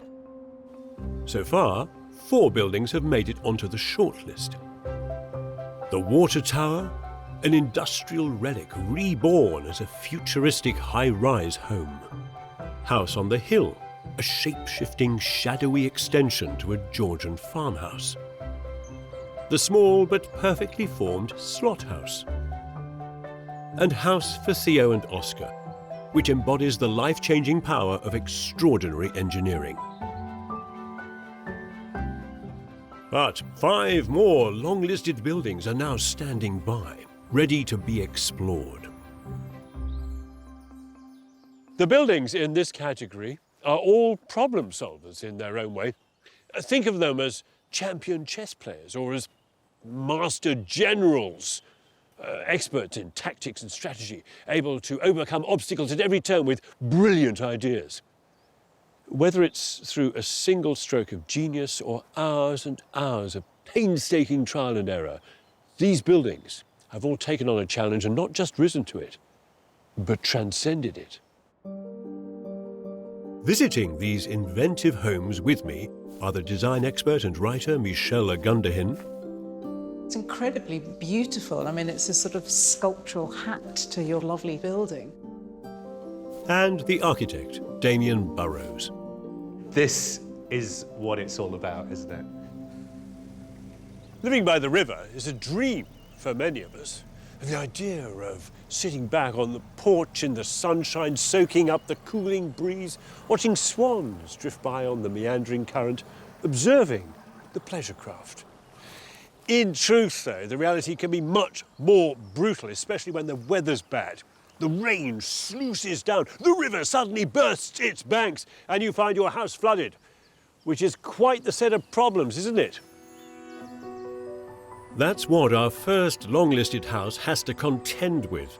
It's on a floodplain by the River Loddon in Berkshire. This is River House. Long, isn't it? Long and tall, lifted above the riverbank on 2-metre stilts. This leggy supermodel of a building is dressed in shimmering silver cladding with a svelte, angular interior. It's a glamorous, glorious place to while away the hours. River House stretches a whopping 50 metres end to end. From west to east, there are 3 bedrooms, 2 studies, a terrace, and a large open-plan living space. There's also a guest bedroom with an ensuite tucked at the back. It's home to Tony, a semi-retired consultant surgeon, and Charlotte, who worked in the art world. It's great. I can have a good nose at your house as I'm walking. Yeah, well, I made sure all the beds are all tucked in. At least on one side. Yes. Yes. Both dreamed of retiring to the riverbank. But this maybe wasn't what they had in mind, although they seemed to enjoy it. It's really exciting. Absolutely. Garden furniture, what do you do about that? Well, that gets tied to the tree. It's tied to the tree. And everything else gets put in the garage. So there's Okay. nothing, you cannot have anything under the house. So it's a great way to enforce a kind of radical minimalism on the landscaping, Actually, yes. isn't it? You just... And you can't plant anything, so gardening's a Yeah. wheeze, really. You don't realise about flooding until you live in it. It's not like having a swimming pool at the bottom of the stairs. Yeah. It's actually fast-flowing, aggressive water. You know, if you come down the stairs into the flood, you really have to be very careful not to lose your footing. Get swept away. Absolutely. Wade to the car and then drive to the shops, fill up with bread and milk, and drive back and hope for the best. And when you're 80 and 90, I mean, you're still going to do that? Is that the plan? Not sure. Is this a younger person's house? So, We perhaps haven't thought it through quite as well as we should have done. The risk of drowning aside, River House is a practical home for later life. It's effectively a bungalow, just higher. It's effortlessly elegant too. Slimline steel columns lift the building above the flood level without breaking a sweat. Edgeless glass balustrades are so unobtrusive as to be almost invisible. Even the larch cladding seems to hang on without screws. I can't see a single fixing on it. All those individual strips have fixings behind them. So the longer ones, which are 12 foot, each of those has 4 fixtures behind it and 3 men to put up one. Quite a palaver. While they were fixing them, it was taking so long, I did actually slightly lose my cool. I said, at this rate, it'll never be finished. Now, of course, it looks beautiful, and it does make a difference, actually, in the end. It certainly does. The sharp lines of the cladding accentuate the building's long, straight silhouette. It's inspired by 20th century modernist pavilions that took advantage of steel frame technology to provide huge glass walls to let the landscape in. In this case, to one vast living space. We have kitchen, dining, living all in one place. Yeah. So it's 3 rooms in one, really. For an open-plan room, it's remarkably tidy. Kitchen clutter can be all hidden away in a nook at the far end. The fireplace is neatly tucked into a structural column. And the TV is, where exactly? It was designed specially. For one big telly. Yes. It's great to watch, but you don't want to stare at it. The fishermen across the river can watch the football or the cricket. Quite easily. Yeah. But the real viewing experience is out there. This opening is vast. It's 50 foot. Well, that's quite big.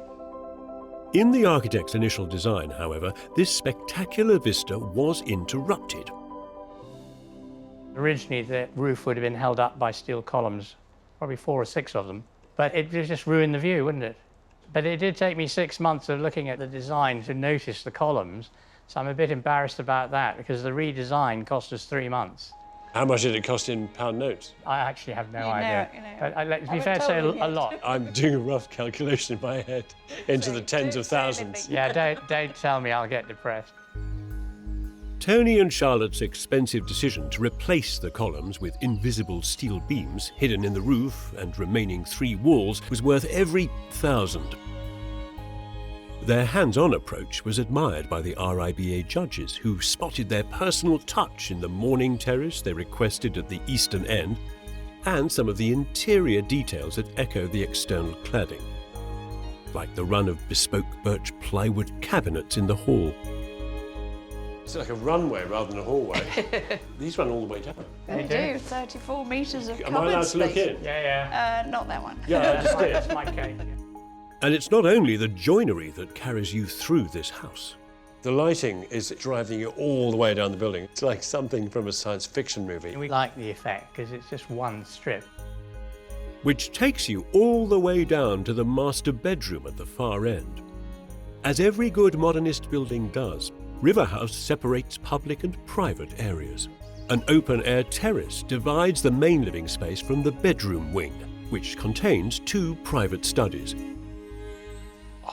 complete with authentic mid-century furniture. Oh, at this point, I would do a piece to camera about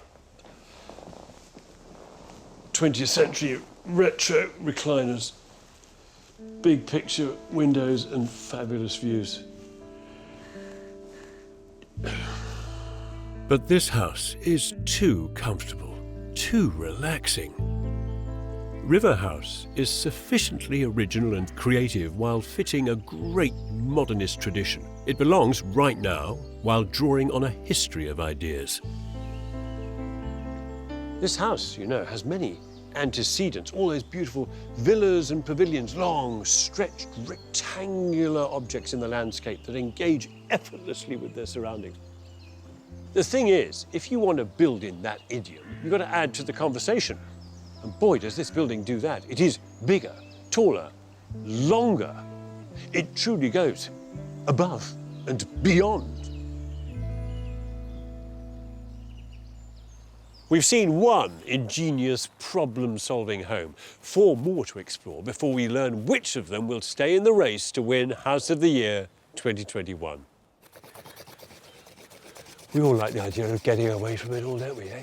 Getting back to nature, living in the wilderness, relying only on our wits and ingenuity. But such a life does pose a set of practical problems. It's not even warm. Is anyone going to match? Our next problem-solving long lister defies the challenges of building in the middle of nowhere. Damion has travelled to the wild and remote northwest coast of Scotland to find it. You can certainly understand why someone would fall in love with this landscape.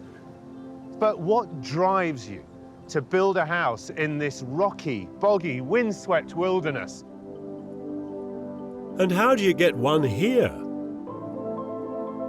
Accessed only by an 8-mile-long steep single-track road, House in Asent had to be built off-site and transported in small sections. A perilous journey, resulting in a beautifully crafted home, as striking on the outside as it is breathtaking within. A problem-solving home like no other. The house is built as 3 modules, each with a different function. The front pod is an open-plan living space. The largest of the rear pods houses a master bedroom with an ensuite, and the final pod is home to an additional bathroom and guest room. The owners are Phil and Heather, who discovered this area on a holiday in 2015 and fell in love with it. I've always had a hankering to have a place somewhere in the middle of nowhere, and this is the middle of nowhere. There's definitely, none of the attractions of an urban centre. Hi, Damion. Hey. How are you? Hi. Whoa, gosh. Welcome to the wilderness. Isn't it? It's gorgeous. I think a lot of people say, why'd you do this? And the answer is, we just love this wilderness. Did you know exactly what you wanted? No, we had no idea what we wanted. We kind of knew we wanted to build something that felt right with the terrain. When we met Mary, our architect, the first thing she said was, it's going to be a light touch house. She clearly did have a vision very early on for what could be built, and she basically turned us onto it. And we came and looked at the plot and met Mary the same day. The first thing she did was to get down and smell the ground. And why not let the soil and the grass speak? Having worked in the wild parts of Scotland for years, their architect, Mary Arnold Forster, is at one with remote landscapes and is passionate about protecting them. Who am I to break ancient rocks? That's my feeling. I'm only here for a while, Let's make a point not to do it. And I managed to knit the building into between the 2 headlands without breaking rocks. Mary did not disturb the rocks, instead resting the building on stilts perched on a barely there concrete strip. Outside, the charred timber cladding is low-key, dark and waterproof, helping this new building disappear into its setting. But you cross the threshold into a world of light-filled luxury. The RIBA judges marvelled at the entrance hall, lined in pine and silver fir, which leads you gently to a show-stopping living room with a view to die for. This is what it's all about, isn't it? Walking through the house and just getting to this position. I mean, you don't need anything else. Yeah, we never tire of it. It's stunning. It's absolutely beautiful. It does feel as if you're watching a movie sometimes. It is, doesn't it? I mean, the weather changes often, so that is reflected in what you're seeing out there all the time. A place to de-stress. The process of building it, though, was anything but relaxing. To save time on site, the house was built in a factory 70 miles away in 13 sections. The problem lay in getting them to site. The size of the modules were built according to the size of the road that they had to be transported on. All built off-site and then all brought here on lorries. One lorry. One lorry, one driver. It's a single-track road and there are passing places, but we weren't too sure how anyone was going to pass that lorry. The driver's name was Ali and he took 2 modules up at one time, and we knew that if a wheel went off at any point, he would not be able to get back on the road. But we saw the first load arriving and we couldn't quite believe that he'd managed to do it. With their precious cargo delivered, the builders battled lashing wind and rain to assemble House in Asent in just 4 days. An extraordinary human effort. The end result is a remarkably efficient building that now conserves energy. The tightly sealed timber structure makes for a snug, cosy living space, whatever the weather. Even the need for artificial light has been minimised. In the simple bathroom lit from a roof light over the bath, and the master bedroom, where there are floor-to-ceiling sliding doors. This is lovely. It's really nice. But there is a downside to living in this northerly spot. It doesn't get dark until 2 o'clock in the morning, and it will get light an hour later. It's the weirdest thing because you might be reading, let's say, till 11:30, and then you think, OK, I'm going to go to bed now. Turn off the light, and it's still light outside, so it's really disconcerting. To tackle the problem, Heather and Phil came up with a decidedly non-architectural solution. We toyed for a long time with blinds and curtains, and in the end just thought, you know what, this view is so fantastic, and this clean line, we didn't want to spoil it. In the end, we thought, let's just put eye masks on when we go to sleep. Eye curtains. Nice. Phil and Heather clearly love the building. House in Asent has an honest, simple beauty entirely part of this rugged landscape. Yeah, this may have been made 70 miles away, but this house is a masterclass in responding to its site. It's an ingenious solution to a raft of practical problems. Phil, Heather and Mary have succeeded in designing a home, having it fabricated and delivered to site and erected in just 4 days. And what is the most incredible thing? Well, it looks and feels like it's always belonged here.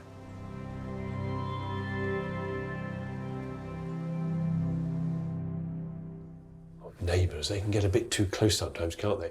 No offence to mine, Bernard and Julie are lovely, but neighbours are certainly people you don't want to fall out with. So here's the conundrum. How do you build a new home right next to other people without compromising their view or compromising your privacy? That's the big problem our next long lister has set out to solve. It's in Hove, a packed seaside town in Sussex. A place so popular that to find a piece of land to build on, you've got to think outside the box. This is somebody's back garden. I mean, how the heck they managed to squeeze a building in here, I don't know. This is the remarkable Hove House. Surrounded on all sides by overlooking neighbours, this low-to-the-ground building camouflages itself with a green roof and a black brick cloak. Inside, there's 5,000 square feet of glamorous minimal living space. It was built by a property developer, Paul, and his wife, Maria. I considered pursuing architecture as a profession, but discovered quite early on I neither had the talent nor the patience to go and qualify. So the next best thing was sort of commissioning architecture. I think I don't have the same passion for architecture that Paul has. She does get a little bit bored me dragging around building after building on holiday, saying, "Oh, this is amazing." Don't get bored. I like that. Paul's gone all out to commission the most incredible building he can, starting with a cunning layout that overcomes the limitations of the overlooked sloping backyard site. To the front is a quiet bedroom wing from which you step up to the kitchen, diner, living rooms and master bedroom, which wrap around a pool courtyard at the centre. Hello. Hi. Hi. Hi, Maria. Yes. Kevin. Paul. Good to meet you. It's an amazing spot. Yeah, we love it. So if you'd done the conventional thing and taken your site and put a house in the middle of it, how many dwellings could you see from here? Maybe 8 or 9. Yeah. Wow. It's dense Yeah. around here. OK, so you'd be able to see into 8 or 9 houses? Yes. That's remarkable. And they into yours, of course, Yeah. as well. We're very mindful of our neighbours and we wanted to make sure it wasn't an imposition. Far from imposing, The U-shaped layout allows the house to politely turn its back on those around it and magics a secluded sanctuary within. My favourite spaces are cloisters and courtyard gardens, and this is a house built around a courtyard. I love houses to be, the word I use is monastic, that sort of sense of peace, tranquility, stillness, good for your soul. So the house should do what nature does, which is reduce your metabolic rate, blood pressure, all of that. Absolutely right, yeah. The RIBA judges loved the seamless flow between the tranquil courtyard and the indoor living spaces, which are every bit as soothing. Wow. Oh, that's nice.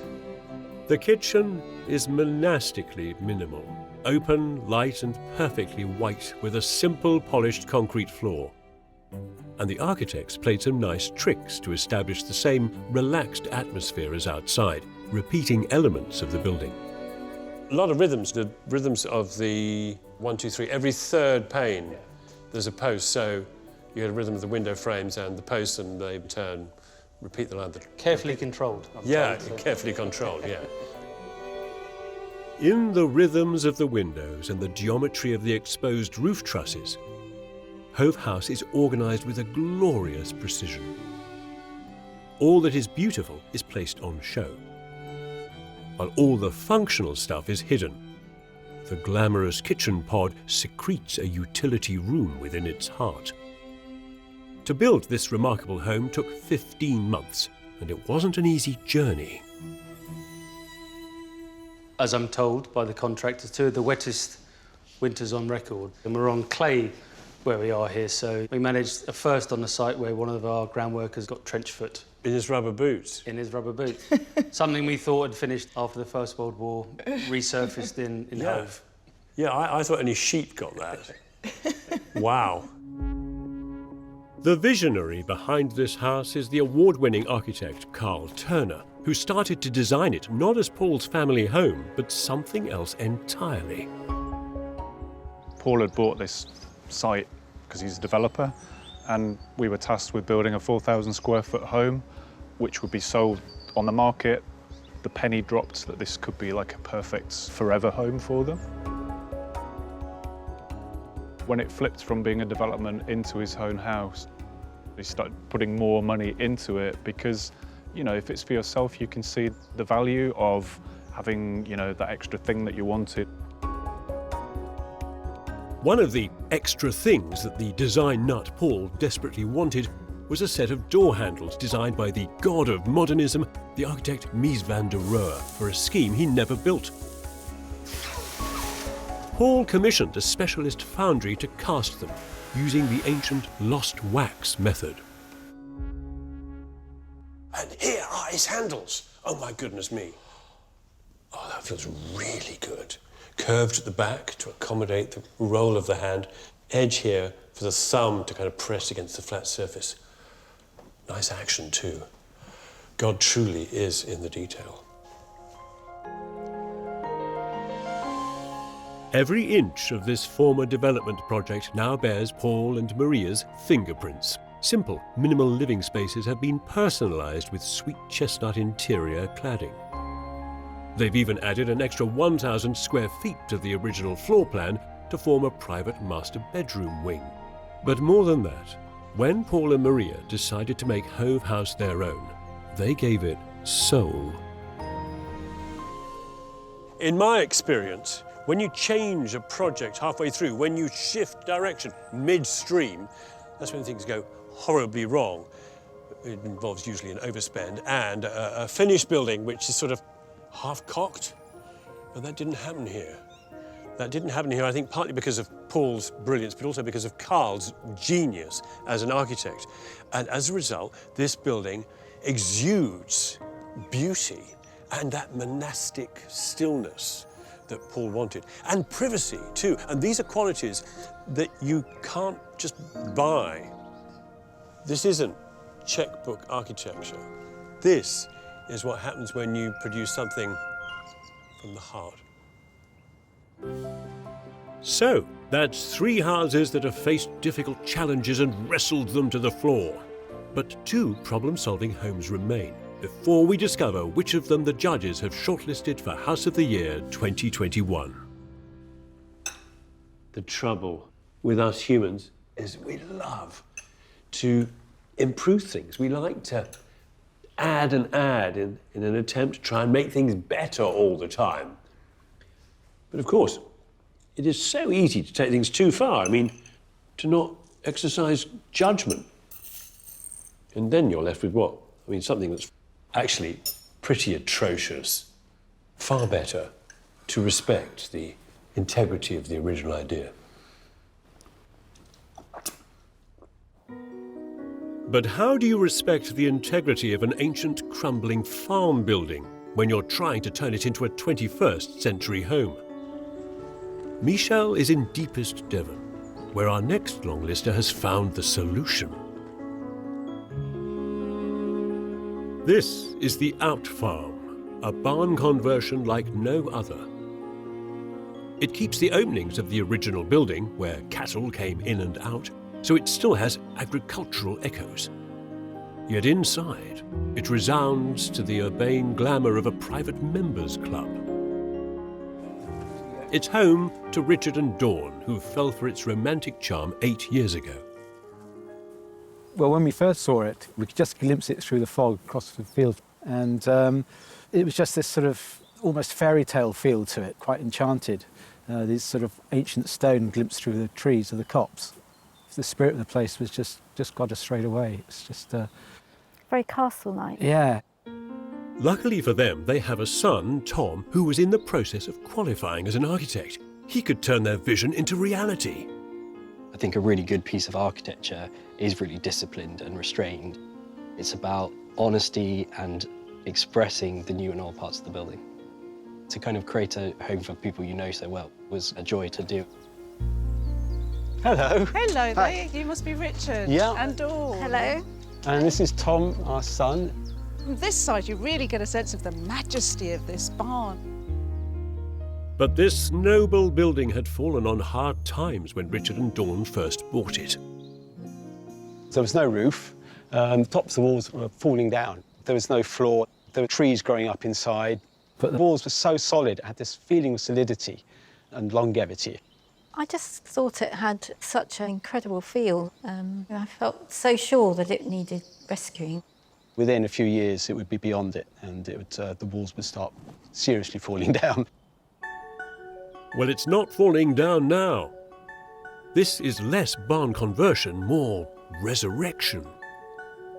The layout remains true to the original design, which was built into a bank for easy access to each floor. Downstairs, where cattle once lived, there are now 2 bedrooms, a bathroom and a kitchen. The upper level, originally used for threshing corn, is now a lounge and dining area with a study and shower room on either end. Just as it would have been 200 years ago, upstairs is one large open space unbroken by interior walls. I was not expecting it to be as light and open as it is in here. I mean, it's really airy. It's almost church-like. When we first saw this, we saw this, a beautiful, large space. We wanted to retain that barn-like feeling to it. And barn-like it remains, inside and out.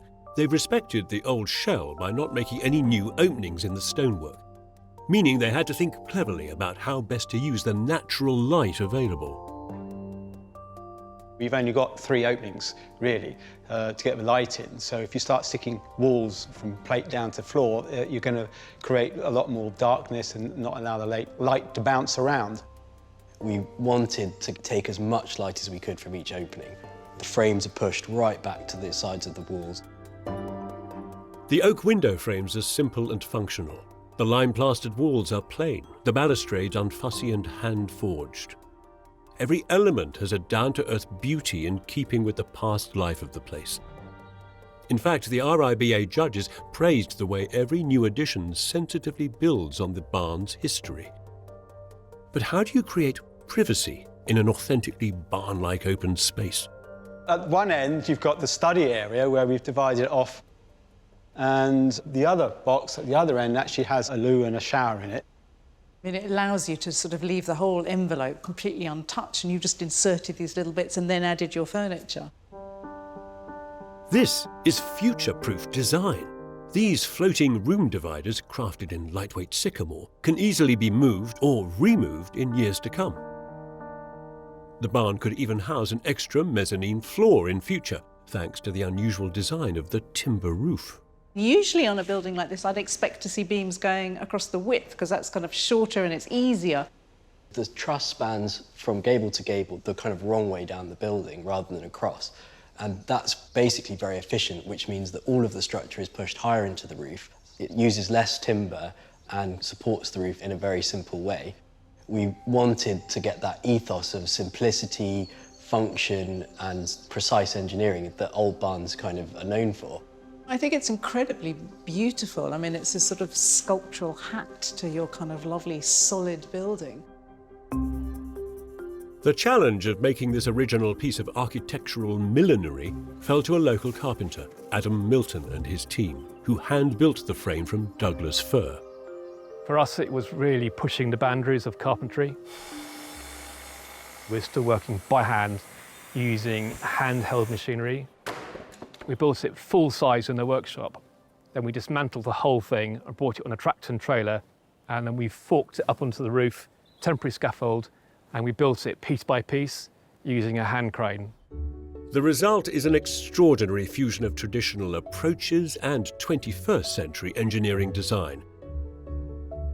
That fusion continues downstairs. Simply furnished bedrooms and a minimal freestanding kitchen allow the barn's ancient features to shine. The half-rounded stone columns have been stabilised with new structural steel shoes. They needed to be protected from falling over, so rather than putting nasty concrete lumps around them, which should have been quite big because of the engineering, the practice came up with the idea of these metal shoes, which we had made by a local blacksmith and do the job for us. So you keep the shape of the columns without spoiling it with you know, putting big bases around them. Because they're so massive and yet they're very kind of beautiful and just sort of, they fit perfectly. This loving and creative restoration was on a tight budget, which meant a family team effort. Richard took time off work, while Tom and his partner Sarah, who's also an architect, lived on site in a yurt, all while Dawn continued working 100 miles away. How was it for you, Dawn? Just come back every sort of Thursday night and just see how they were progressing. I didn't really feel that I could contribute very much, but you know, make sure that everybody was fed, and but it was so exciting. I couldn't wait to get here. We did a lot of the work ourselves. I mean, I've been given the task of creating the shuttering so that when a lorry turns up with tens of tons of concrete and pours it into the floor, it doesn't all just flow out the door. Figuring out how to do that was probably the most stressful part of the thing. You know, if it's pouring with rain or snowing outside, it was just knee-deep in mud. It could get a bit tetchy as well, but we had enough passion in it, I think, to push through that and just get on. If you've worked really hard for something, it means so much more. It's a fantastic sense of achievement.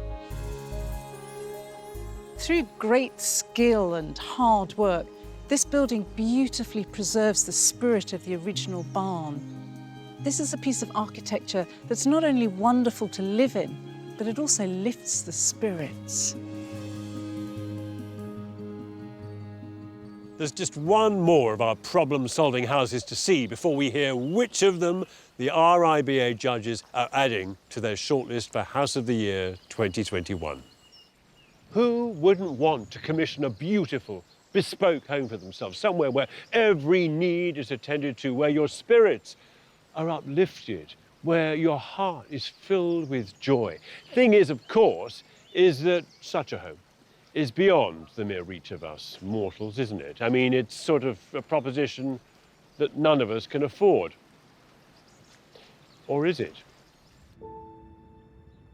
Our next longlister solves the problem of getting a bespoke, beautiful house on a standard budget. Damion's come to a 1960s housing estate in Cambridge to find it.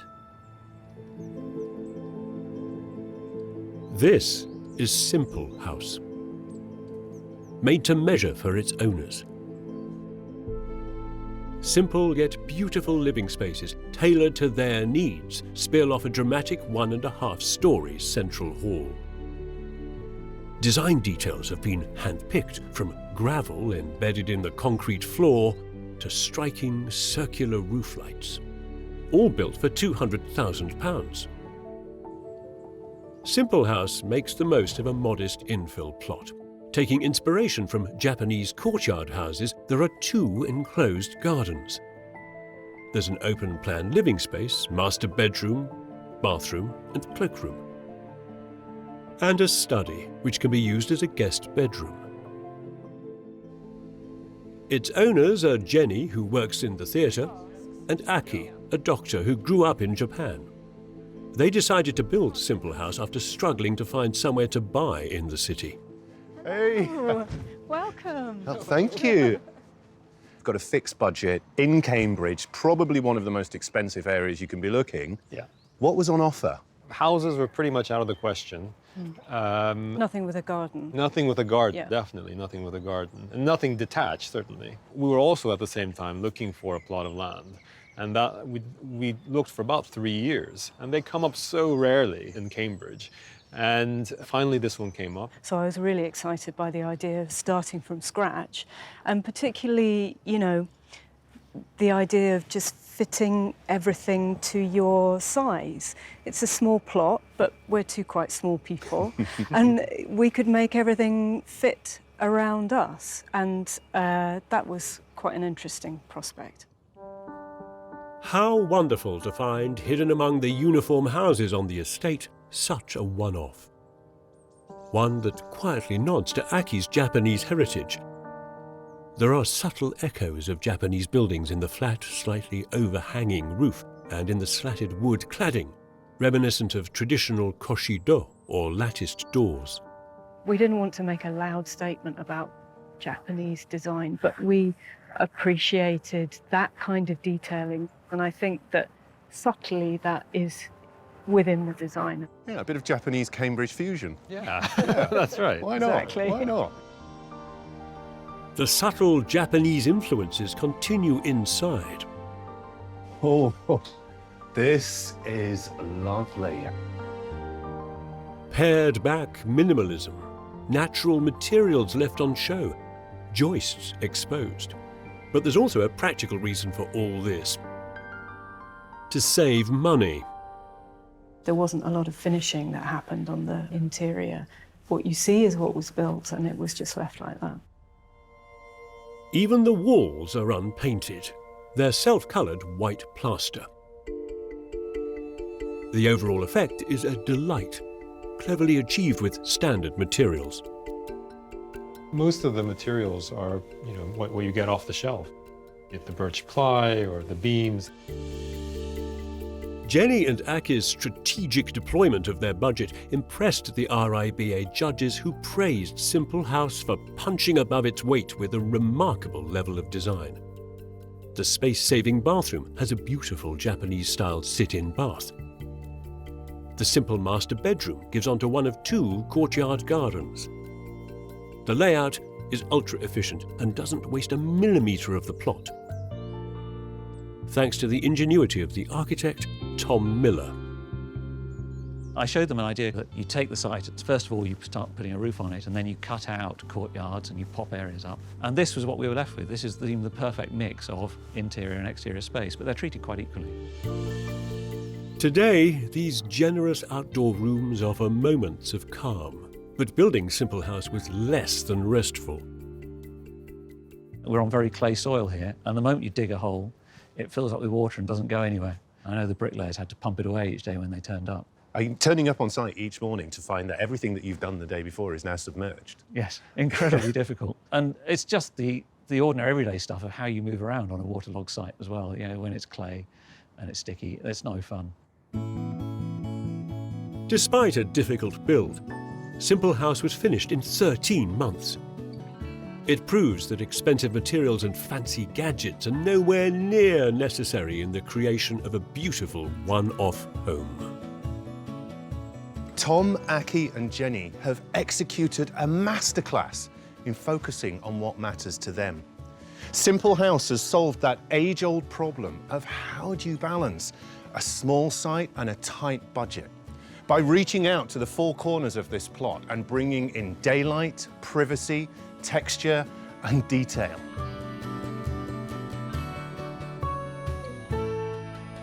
So, 5 houses, each offering a beautiful answer to a challenging question. But one head-scratcher remains unanswered. Which of them will the RIBA judges deem worthy of a place on the shortlist for 2021's House of the Year? Will it be River House, the elegant flood-busting bungalow on stilts? House in Asent, the modular solution to the puzzle of building in the wilderness? Hove House, a minimalist master of camouflage hiding in plain sight? The Out Farm, a beautifully respectful barn conversion?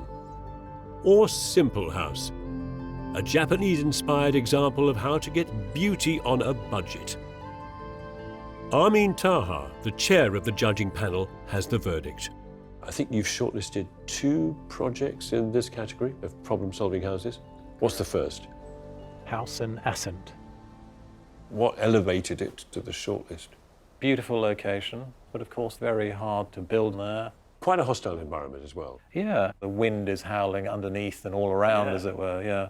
Well, it's a robust structure and already made out of quite dense, thick timbers, and then you wrap it, super insulate the outside, and then wrap it again with more timber that's allowed to weather naturally. This is the building made, insulated, clad with timber. Yeah, exactly. There's so much timber in here. This is the way we should all be going, because ultimately it becomes carbon negative, and it's very, very sustainable, an exemplar sustainable building. Wow. Oh, that's really nice. That's really great. A little house in the middle of nowhere against all these big, shiny houses. That's great news. Good news for modesty. We had no idea that we could come this far. You know, it's fantastic. I'm getting teary. So, House in Asent makes the shortlist, but there's room for one more innovative problem-solving home. Tell me about the second house that you shortlisted. The Out Farm. So this is the barn. Exactly, a stone barn.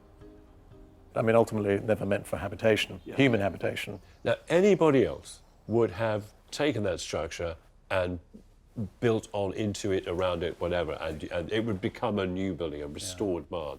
But they haven't. Their idea from the start was to maintain the history, the story of the old, and then where you need to add new, speak of today. It's a beautiful thing. A lot of light, fantastic views, and then you look up at this fantastic ceiling.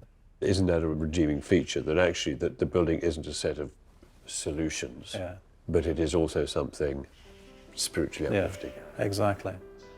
Really? Oh, fantastic, Really? Wow. Brilliant. Oh, God. Goodness. To sort of have some recognition is really exciting and like very humbling. We're so pleased for Tom and the practice and for Sarah, who helped so much in the early days. I mean, just amazing. So, the Out Farm joins House in Asent as the 6th house on the 2021 House of the Year shortlist. 2 beautiful answers to knotty architectural problems. Mathematicians love an elegant solution, and it seems to me that the problem-solving houses we've seen prove beyond doubt an important formula here, which is one very big challenge to be overcome, plus one bold and brave client, plus one architectural mastermind, all equals a building that's not just inventive, but inspired. Next time, we'll be celebrating houses that reinvent beloved types of buildings. This looks like it was made by a race of giant bees. And we'll discover the winner of House of the Year 2021.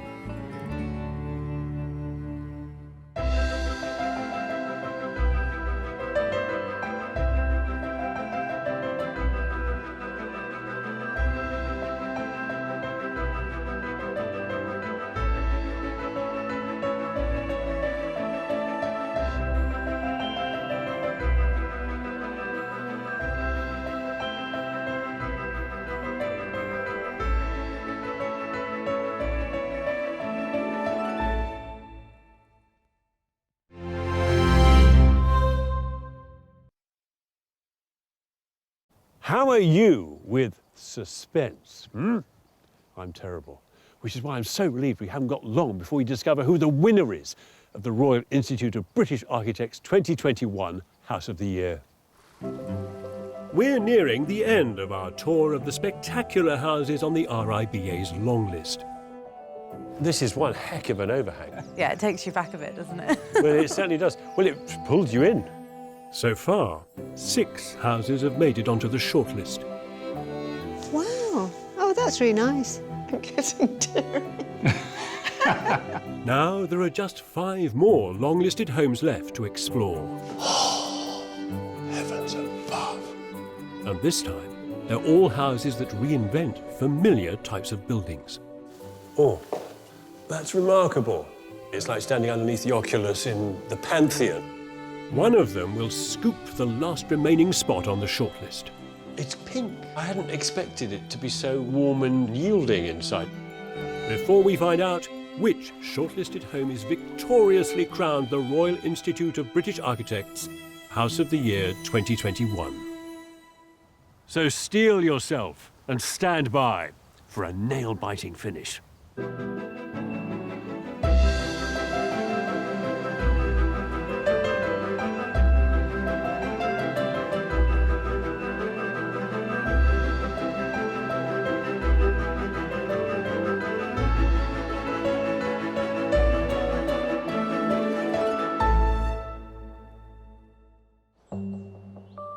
The 6 breathtaking buildings shortlisted for the 2021 award so far include 2 surprising houses.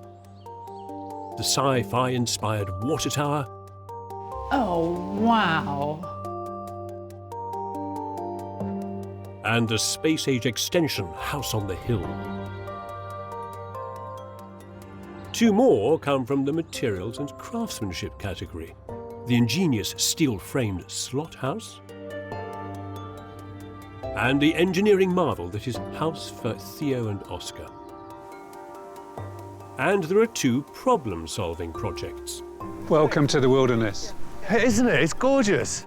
The rugged modular house in Asent, and a light-touch barn conversion, the Out Farm. There's space for just one more home on the shortlist, which will be plucked from our final group of long-listed buildings.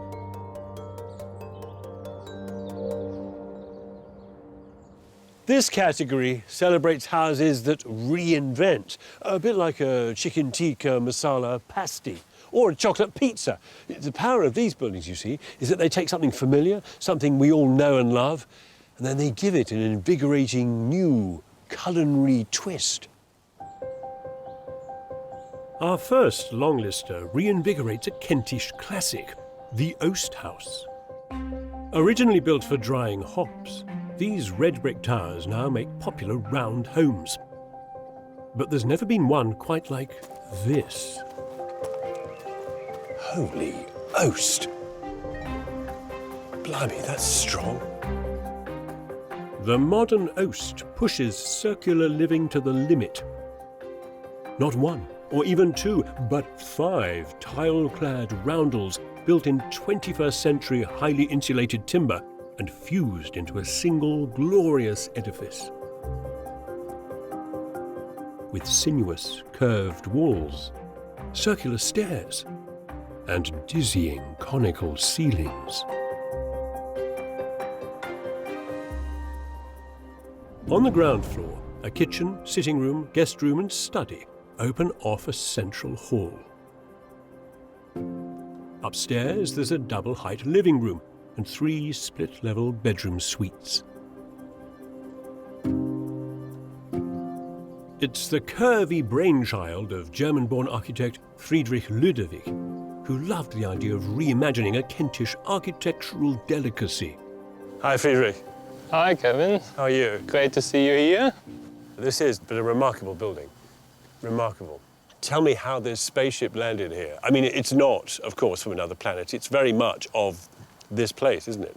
It's a contemporary house, but it does speak to the local vernacular. There come quite weird structures standing around in Kent that everybody else in Kent thinks are totally normal. But when you come from the outside, you just think, what's that and what's that? And so we've tried to teach ourselves how to speak Oast and how to speak kind of Kent. And it's a funny alphabet because you've only got circles.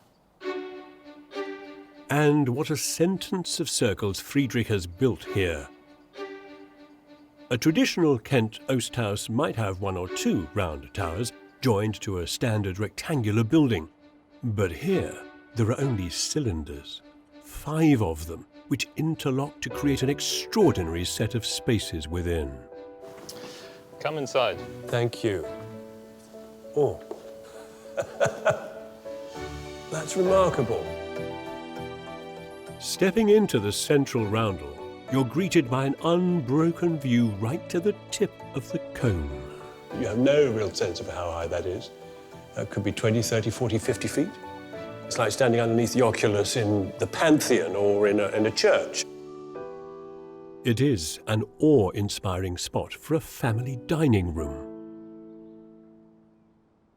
I suppose most clients would probably need a bit of persuading that they were going to be having their lunch underneath a 40-foot high ceiling with a circular staircase running around them. There's something about circular spaces that is different to rectangular spaces. So I think in that sense, it was a different discussion to what you normally have. I think a circular space feels more private. There's something about it being quite comfortable because it really holds you. For a more intimate embrace, head out from the airy central hall where the ceiling heights drop. There's a cosy sitting room and a curvaceous kitchen, where even the drawers form graceful arcs. Crafting a home like this takes rare skill, but Friedrich picked the right spot to find it. What's interesting in Kent is that round things are not such a shocker. If you want a round staircase, you want a circular gallery, if you want a round kitchen, if you want circular furniture, come to Kent. They know how to do it. Yep. The RIBA judges praised the workmanship on show here, describing modern Oast as at once a work of sculpture and a work of architecture and craft. Everything is beautifully finished, from the simple polished concrete floor to a showstopper of a staircase. Great hoop of oak. Crafted from solid oak and laminated birch ply, it carries you up to a gallery, of which is an upstairs living room. Then you ascend each of the 3 remaining roundels to a private turret-top bedroom. Oh my word!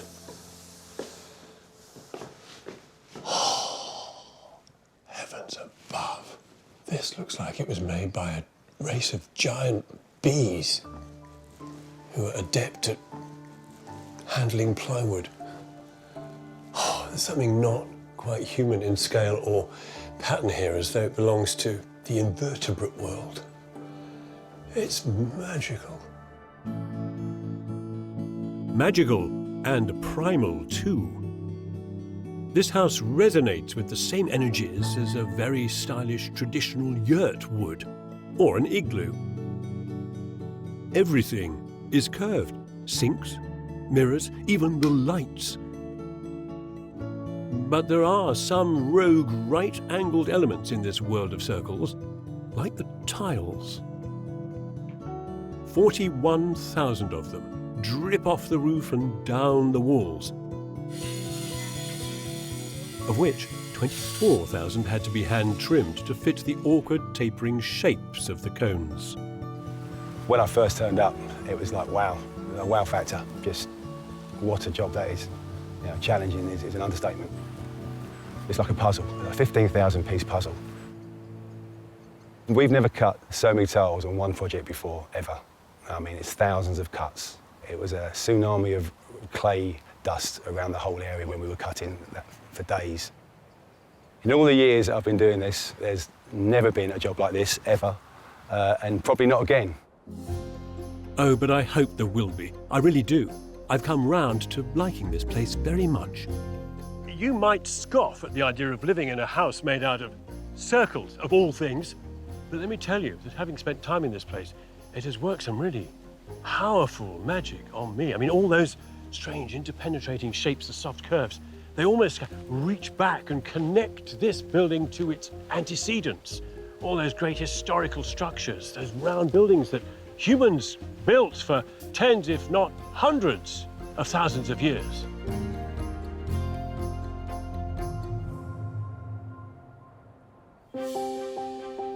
One reinventing house down, 4 more to see before we learn which of them will be added to the shortlist for House of the Year 2021. You and I both know what a country house looks like. You know, big, sweeping gravel drive, architecture by William Kent, landscape by Capability Bedfordshire. Oh, and a butler, of course. Except that this is the 21st century. I mean, we do things differently now. I don't think there's a butler. So how should we be building country houses these days? Damion Burrows is in Devon, where our next longlister offers a blueprint. As you approach the Devon Passive House, you might think you really are entering the grounds of a great country estate. But all is not as it seems. Behind the grand brick facade lies a modest, ultra-efficient eco-home. Plain-speaking, dark and simple on the outside, elegant and rich in natural materials within.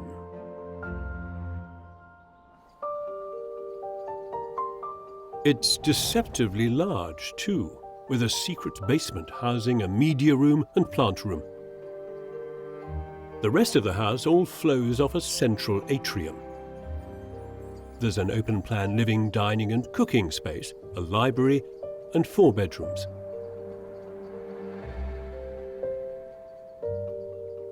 It's home to 2 retired software engineers, Nigel and Eileen.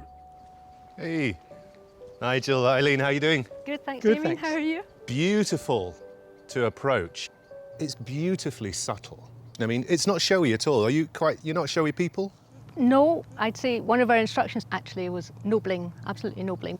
So we hadn't been looking for building some enormous gin palace or anything like that. We thought more in terms of how it was going to fit this site. The site they built on was once in the gardens of a nearby grand country house. It was the humblest part, the kitchen garden accessed by staff. Nigel and Eileen have built their own modest version of it, here, beside the original brick garden walls. The idea was that the bricks related to each other, the old and the new, but the new didn't slavishly copy the old, but it looked familiar and it looks like the same red Devon clay that made the bricks.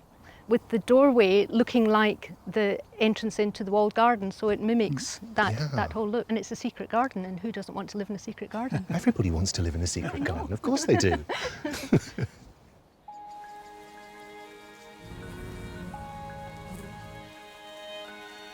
The RIBA judges praised Devon Passive House for respecting the history of the setting, while hinting through details like the large bay window that there's something new and different inside.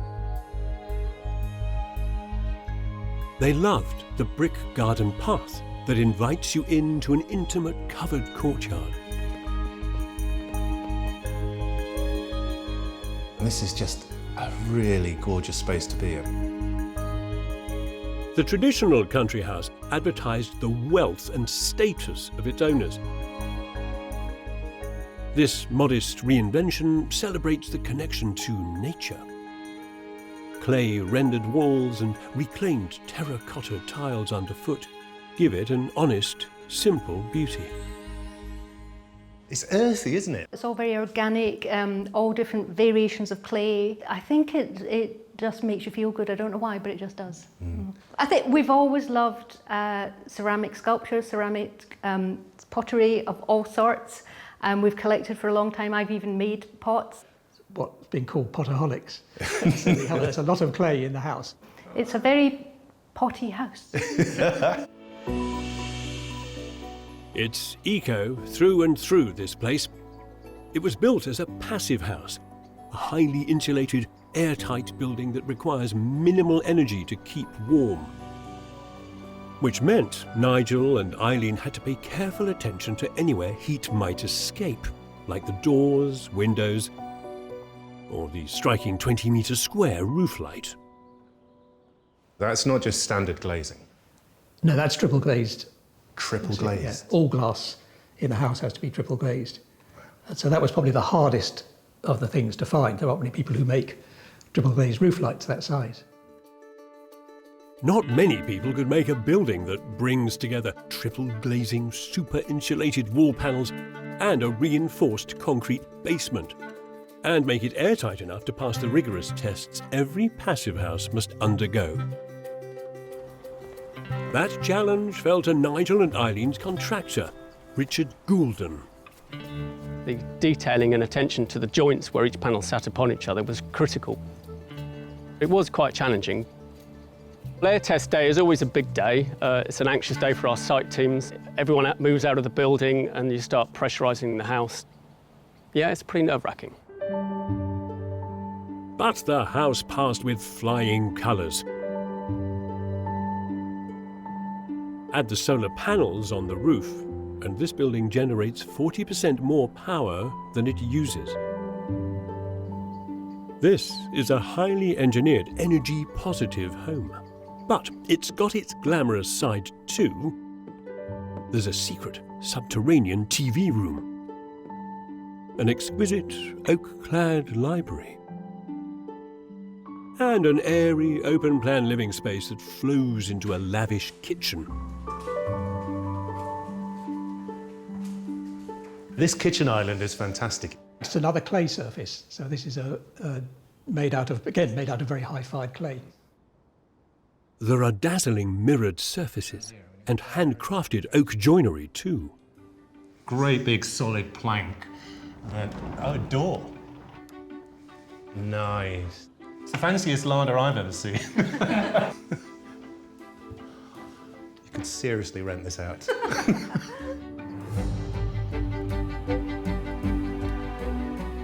This isn't a dominant house, but it is a bold one. The 21st century blueprint on what a house in the country should be. Super energy efficient, quietly and serenely luxurious, and most important of all, completely in harmony with its setting. So that's 2 houses that boldly reimagined the familiar, but 3 still remain, which will make it onto the shortlist for a chance to claim the House of the Year crown. So this is the house I grew up in. It's typical, really, of a suburban house. 4 windows, a door, pointy roof. But these days, the suburbs, they are a-changing. And our next long-listed house in leafy Surrey is at the vanguard of this suburban revolution. Oh, there you are. What a fresh, delightful slice of something cool. Perhaps never has suburban living looked so beautiful, minimal and carefully crafted as at Waybridge House. No pointy roof here. Instead, a simple, elegant, dappled grey brick box. And inside, no walls, just one big, light-filled space, hewn from glass, engineered timber and plywood.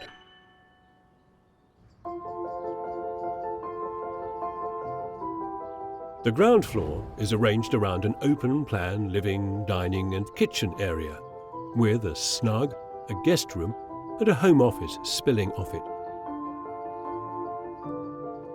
Upstairs, there's a master bedroom, 4 additional bedrooms and a family bathroom. It's home to Sarah, a photographer, who lives here with her husband and 3 children. Hi, Sarah. How are you? I'm good. How are you? Nice to meet you. Yeah, good. I love this. Thank you. It's so refreshing. What was your brief to your architects? What was it you were after? You don't have many chances to build a new house, so I think we just thought, well, what do we want? Like, it wasn't built to look like the next door and sell it and move on. It was built for us. We were just after a modern family house, but we didn't want a white box. We wanted to feel warm. And a warm welcome is what awaits. Come in. Oh, that's nice. As you step over the threshold into a world that's certainly not white. It's pink. I hadn't expected it to be so warm and sort of soft and yielding inside. That pink, soft glow comes from the exposed beams made from a type of engineered wood called laminated veneer lumber. Manufactured by peeling logs of softwood into paper-thin sheets, then gluing them together, it's remarkably strong. Strong enough to span the 6-metre width of the vast ground floor living space, where there isn't a conventional stud wall in sight. My mother, for example, would say, why on earth is this all open plan? Yeah. You know, she built herself a house like this. She'd want doors. Yes. She'd want to be able to lock herself away and find Yes. some peace and quiet that way. But We still can. I mean, we have the rooms off the sides and some sliding doors, so it's quite satisfying sliding that door across. When I'm going into the office to work, I close it, all the noise disappears, that's and good, all the yeah. chaos, which during COVID with homeschooling was fantastic. Hidden pocket doors aren't the only way this space is broken up. Look closer, and there are walls, made from almost invisible glass, and for good reason. So it was all about getting as much light into this space. It's a fairly narrow plot. And enormously deep. Yeah. For the amount of glass, it really bounces it all around and it feels nice and bright. It just lifts the house. Right, so even if That you bringing the even light. if you don't get direct sunlight, which back here, which I imagine you won't, but you can see Yes. the sunlight hitting the surface. The resulting effect is astonishing. Crystal clear views through the building. Past a wall of glass and a balustrade of glass And and another wall of glass. All the way to the totally transparent front of the house, which faces the street. But Sarah's architect found a way to protect the family's privacy without resorting to suburban net curtains. Interestingly, it's sunken, and so I imagine when you're sitting, all of a sudden, I mean, you're kind of completely screened, aren't Yeah. you? Because you're a metre down. It's great. And then we've got the overhang from the first floor, so it's quite screened. The RIBA judges commended the exceptionally clever functional design. Off the sitting room, there's a cosy snug, while the utility and storage areas are hidden in 2 brick-clad wings, either side of the living space. The heart of the house is the dreamy plywood central staircase, upon which oak treads and risers appear to float. It carries you up to an airy gallery, ringed by simple but comfortable bedrooms. No trace of the typical suburban landing here. It's so generous. Everything about it says this is not a corridor. This is not even a staircase. This is just a huge room, a kind of double height volume, as in a great hall, as in a great country house.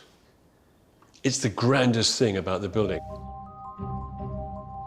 It might have moments of grandeur, but this house isn't extravagant. It was built to a tight 1-year schedule and a strict budget, which meant using off-the-shelf materials. We didn't go bespoke on anything because of costs. Right? This glazing system. Is No. this standard? So this is the largest you can get standard. And the brick? Local builders merchant. From the local builders merchant. Local Brilliant. Yeah. Kitchen? It's high street kitchen with marble on the backsplash, but we couldn't afford the marble all over. So this is kind of your standard route, really, that Yep. any of us could do. But not many of us could transform those ordinary building blocks into a home filled with light and delight, a home designed to help its owners live together better. In a year when we've all had to homework and homeschool, and when we felt imprisoned in our homes, when we've had to learn to live with those around us in close proximity and deal with that, then actually many of our homes, of course, have been found wanting. This place, however, this place has risen to those challenges. It has taken them in its stride.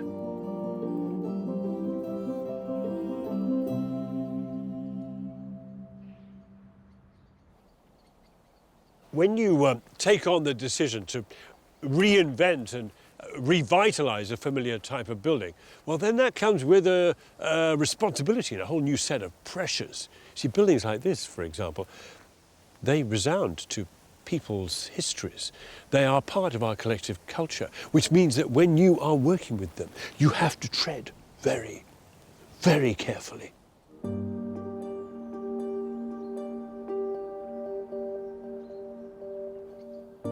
Our next longlister daintily picks its way through the minefield of reinventing a local institution.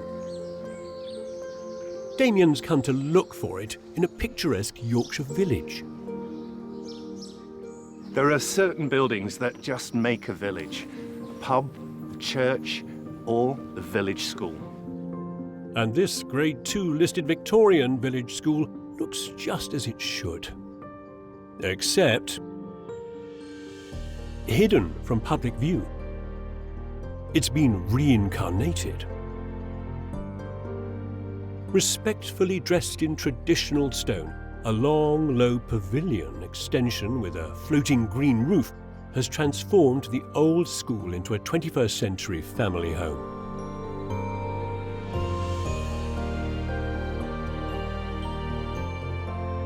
The former schoolroom contains a double-height living room and a mezzanine bedroom. Behind it, there's a playroom and open-plan kitchen diner, with a bathroom and 2 further bedrooms above.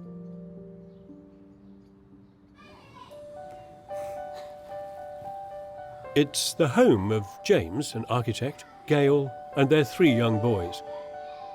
They didn't take the task of reinventing this village landmark lightly. We've hugely invested in the village and the community. This building definitely has a special place in people's hearts. You know, people just randomly come and knock on the door and they'll say, "Hi, you know, I used to come to school here. Would you mind if I just come in and look around because I've got such happy memories of being here?" Hi. Hey, James, Gail. Hi. Nice to meet you. The first impression is it's beautifully discreet. It's so low-lying. We wanted to make sure that it was almost invisible from the front. I mean, almost invisible. It's completely invisible. Yeah. You look at the outside and you think, oh, that's gorgeous. You come back here, completely different character. Yeah, I think that was one of the ambitions from the outset, that it is very sort of clearly delineated from the existing building. What's old should be old, and what is new should look new. And I think that was really important to us. James and Gail had plenty of time to think about what was important to them. Before starting work, they spent 7 years in the house, living with a previous and unsuccessful attempt at reinvention. The original house had been extended previously in the 70s, and that was kind of a pastiche of the existing building. What was it like actually living in the old house? Definitely with 3 little children, it was very hard. We didn't have a functioning kitchen for about 7 years, so we had the cutlery drawer on top of the microwave, and it was like camping, but glorified camping. But there was no connection with the outside, so it was very hard to get outside on a nice day with the boys to play in the garden. The new kitchen doesn't just connect to the garden, but melds into it. The RIBA judges admired the wrap-around glazing and the clever use of structural steel, which allows the flat roof to rest lightly on a single slim pillar. Inside, all is calm, cool, and uncluttered, and very white. I mean, this is so white. How do you 3 kids. Yeah, so this is my theory, is if you've got a white kitchen, you can actually see when it's dirty and you can clean it. Whereas if you pick something where the dirt blends in, you've just got a dirty kitchen. So this is, yeah, it's easy to spot the chocolate fingerprints. I mean, after breakfast, there must just be jammy handprints. Yeah, jam. Yeah. It must look like a scene from CSI. Yeah. The extension has given the family a playroom downstairs and a modest master bedroom housed in a timber-clad box above. A glass-roofed double-height atrium links the new part to the old schoolroom, whose exposed limestone walls James and Gail have echoed on the outside.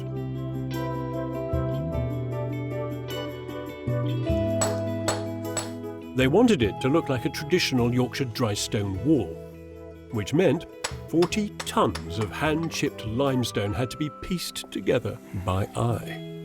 Biggest challenges were internal corners and external corners and little reveals for door frames, just little technical details that make the difference between it being a good building and being an outstanding building.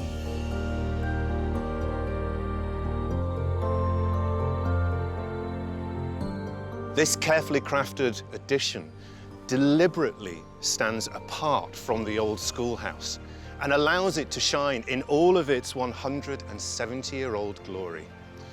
But when you cross that threshold from the old to the new, you're very much aware that you're entering a new, exciting chapter in the old school's story.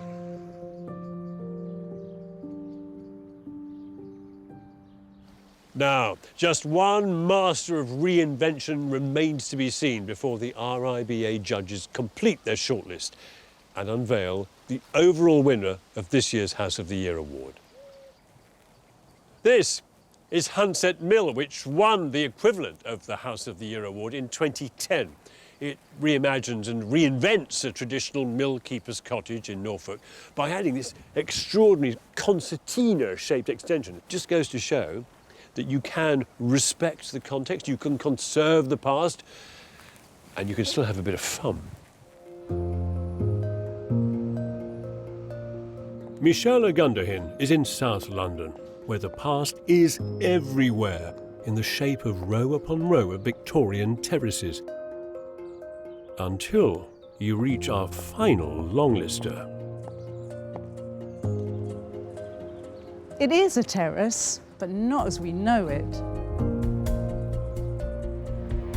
Corner House has the same elegant proportions as its neighbours, but its striking flat roof, pale grey brickwork and rugged concrete detailing mark it out as the stylish new kid on the block, literally. Inside, no trace of Victoriana, but 3 floors of light-drenched, uncluttered living space. It was built by a property developer, Sarah, who loved the idea of injecting new life into a typical London street. Congratulations. I mean, this building feels like it should always have been here. Yeah, I wanted it to stand out, but, you know, to do that in an understated way so that it sort of really fitted with, you know, to what was here already. So the architects designed in the curved corner, which mirrors the pub opposite, and then the concrete arches, which really replicate, you know, the original double arches down the street. That street used to finish with an end of terrace house that was the odd one out.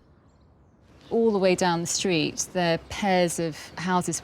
They've all got the double steps coming up, double archways over their entrances. And then you had this weird kind of end to the terrace that didn't match in with what was going on all the way up the street. Sarah has finished what the Victorians started by adding a whole new 100 square metre home at the end of the row. There's a lower ground floor, open-plan living area with a courtyard at either end, a first-floor guest room, sitting room and bathroom, and a master suite at the top of the house. The RIBA judges admired the way the house takes traditional ideas and plays with them, like the canopy over the lower ground entrance, which mimics next door's front steps. Oh, wow. It leads you straight into a kitchen diner, which is decidedly un-Victorian. It's a lot lighter and just more open. You know, in a Victorian house, quite often it's a big sort of dark tunnel in the middle with your bay window at the front and some doors and so on at the back onto the garden. My vision was, you know, to really bring the light in. Being on a corner plot, you've got this triple aspect. You've got the opportunity to have roof lights, windows on the side of the buildings, and big doors at either end. You can open them up. You can effectively extend your living space to each end of the courtyard. You really feel that inside. It's a beautifully lit space and then bookended by two gorgeous little courtyards. Exactly. 21st century functionality is everywhere. A simple plywood box hides loads of storage, utility space, and a downstairs loo. While a hard-wearing, ultra-thin micro-cement floor maximises the room's height. Upstairs, the top floor is given over to a luxurious master bedroom suite. Below it, the architect Will Burgess has exploited the corner plot to create a conservatory-like room with a view. In terraced housing, normally you're looking immediately across the street or you're looking straight back at your neighbour's house. But there's a chance at the back of the house to kind of pop out beyond the building line of the terrace. You've suddenly got this chance to look all the way down the terrace. Yes, and because you're looking along the streets, it feels really relatively private considering you're in a glazed room and the pavement is just down here next to us. And it really is right there. In such an exposed spot on this traditional street, Corner House risked sticking out like a sore thumb or sliding into pastiche. But Will and Sarah have deftly sidestepped those pitfalls. This building really captures the elegance of the past, but in a very contemporary way.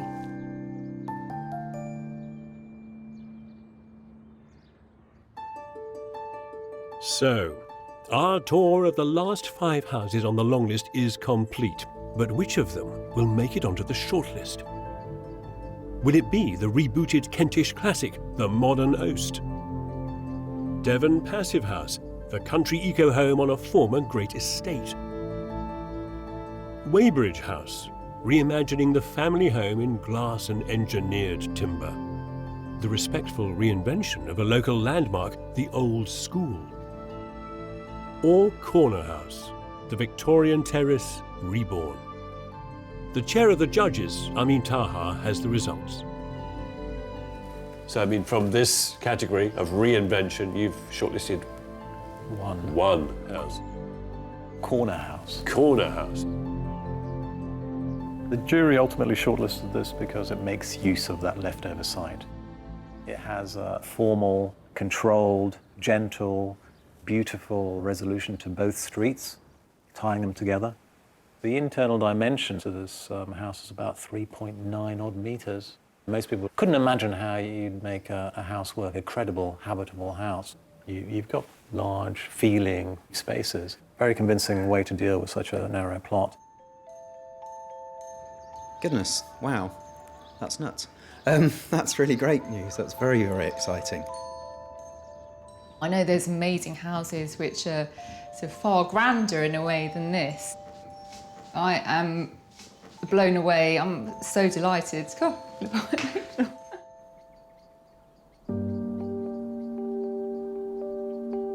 So there we have it, 7 houses hand-picked by the RIBA judges to be in the running for the 2021 House of the Year award. They are the Water Tower that brings Thunderbird's chic to rural Norfolk, the intricate geometric extension that is House on the Hill, Slot House, a 2.8-metre wide urban gem. A house for Theo and Oscar with an awe-inspiring cantilevered roof.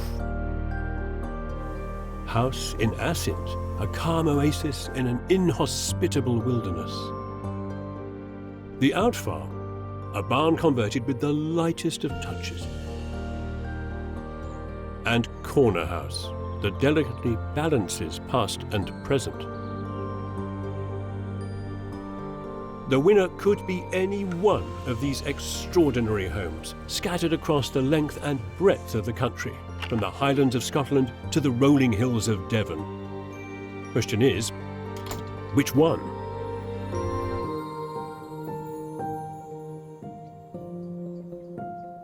It is always difficult to predict which house will win House of the Year. This year, it could be a, wrecked rural ruin that's being rebuilt, or it could be, of course, an urban house, a small home nestling in a city street. Or, for that matter, it could be a house which revitalises the existing, extends, adapts and alters something which was here before it. And the winner is House on the Hill, a gleaming, jagged extension sitting in the shadow of a Georgian farmhouse. Inside, flowing, overlapping spaces built with off-kilter angles offer unexpected views throughout the house and out to the landscape. Hello. Hiya. I'm meeting its owners, a retired couple, David and Jenny. So congratulations. You're in possession of the House of the Year 2021. I'm amazed, only because I can't believe that I'm involved in something like that, but it's wonderful. David and Jenny weren't just involved. They chose to radically remodel a Georgian building and add a 310 square metre new west wing. A bold decision at any age. We're at a time of life when most people are downsizing, and we are upsizing to a very considerable degree. It must feel refreshing, if nothing else.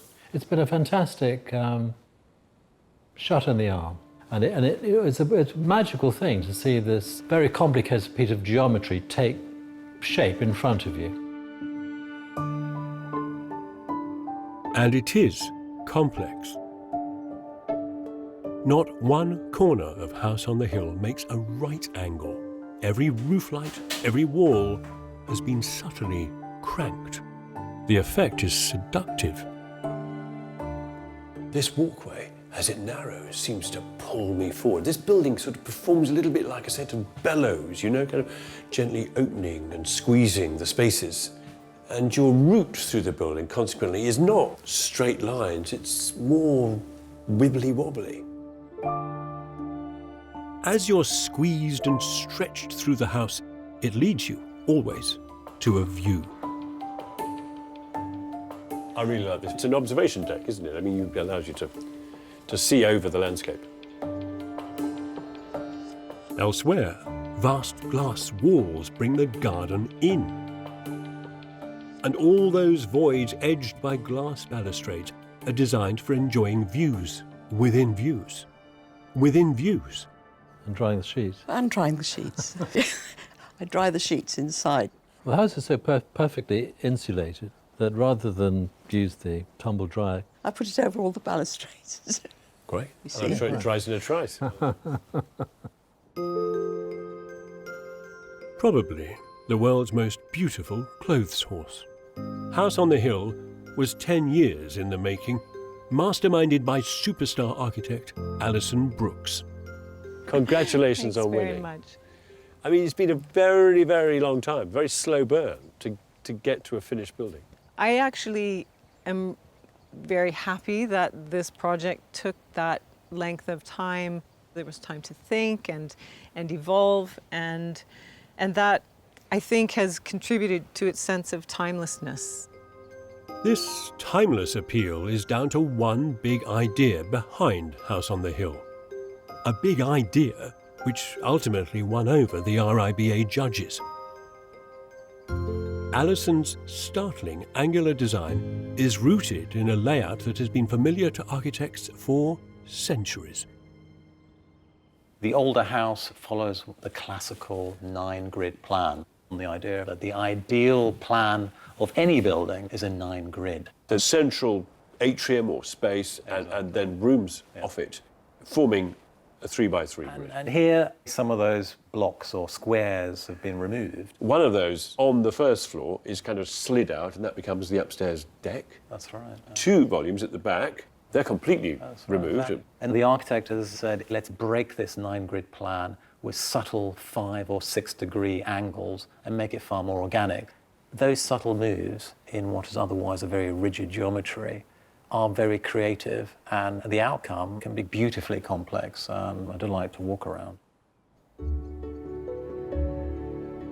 You might have been lucky enough to work with an architect on, say, a house extension or even building you a home. And you'll know, therefore, what architecture can do, the experiences it can deliver, and the delight that it will offer. But if you work with an award-winning architect, well then, you're in another realm. Because what they will provide, the experiences that their building will produce, will be of another world. They will transport you. You will taste greatness.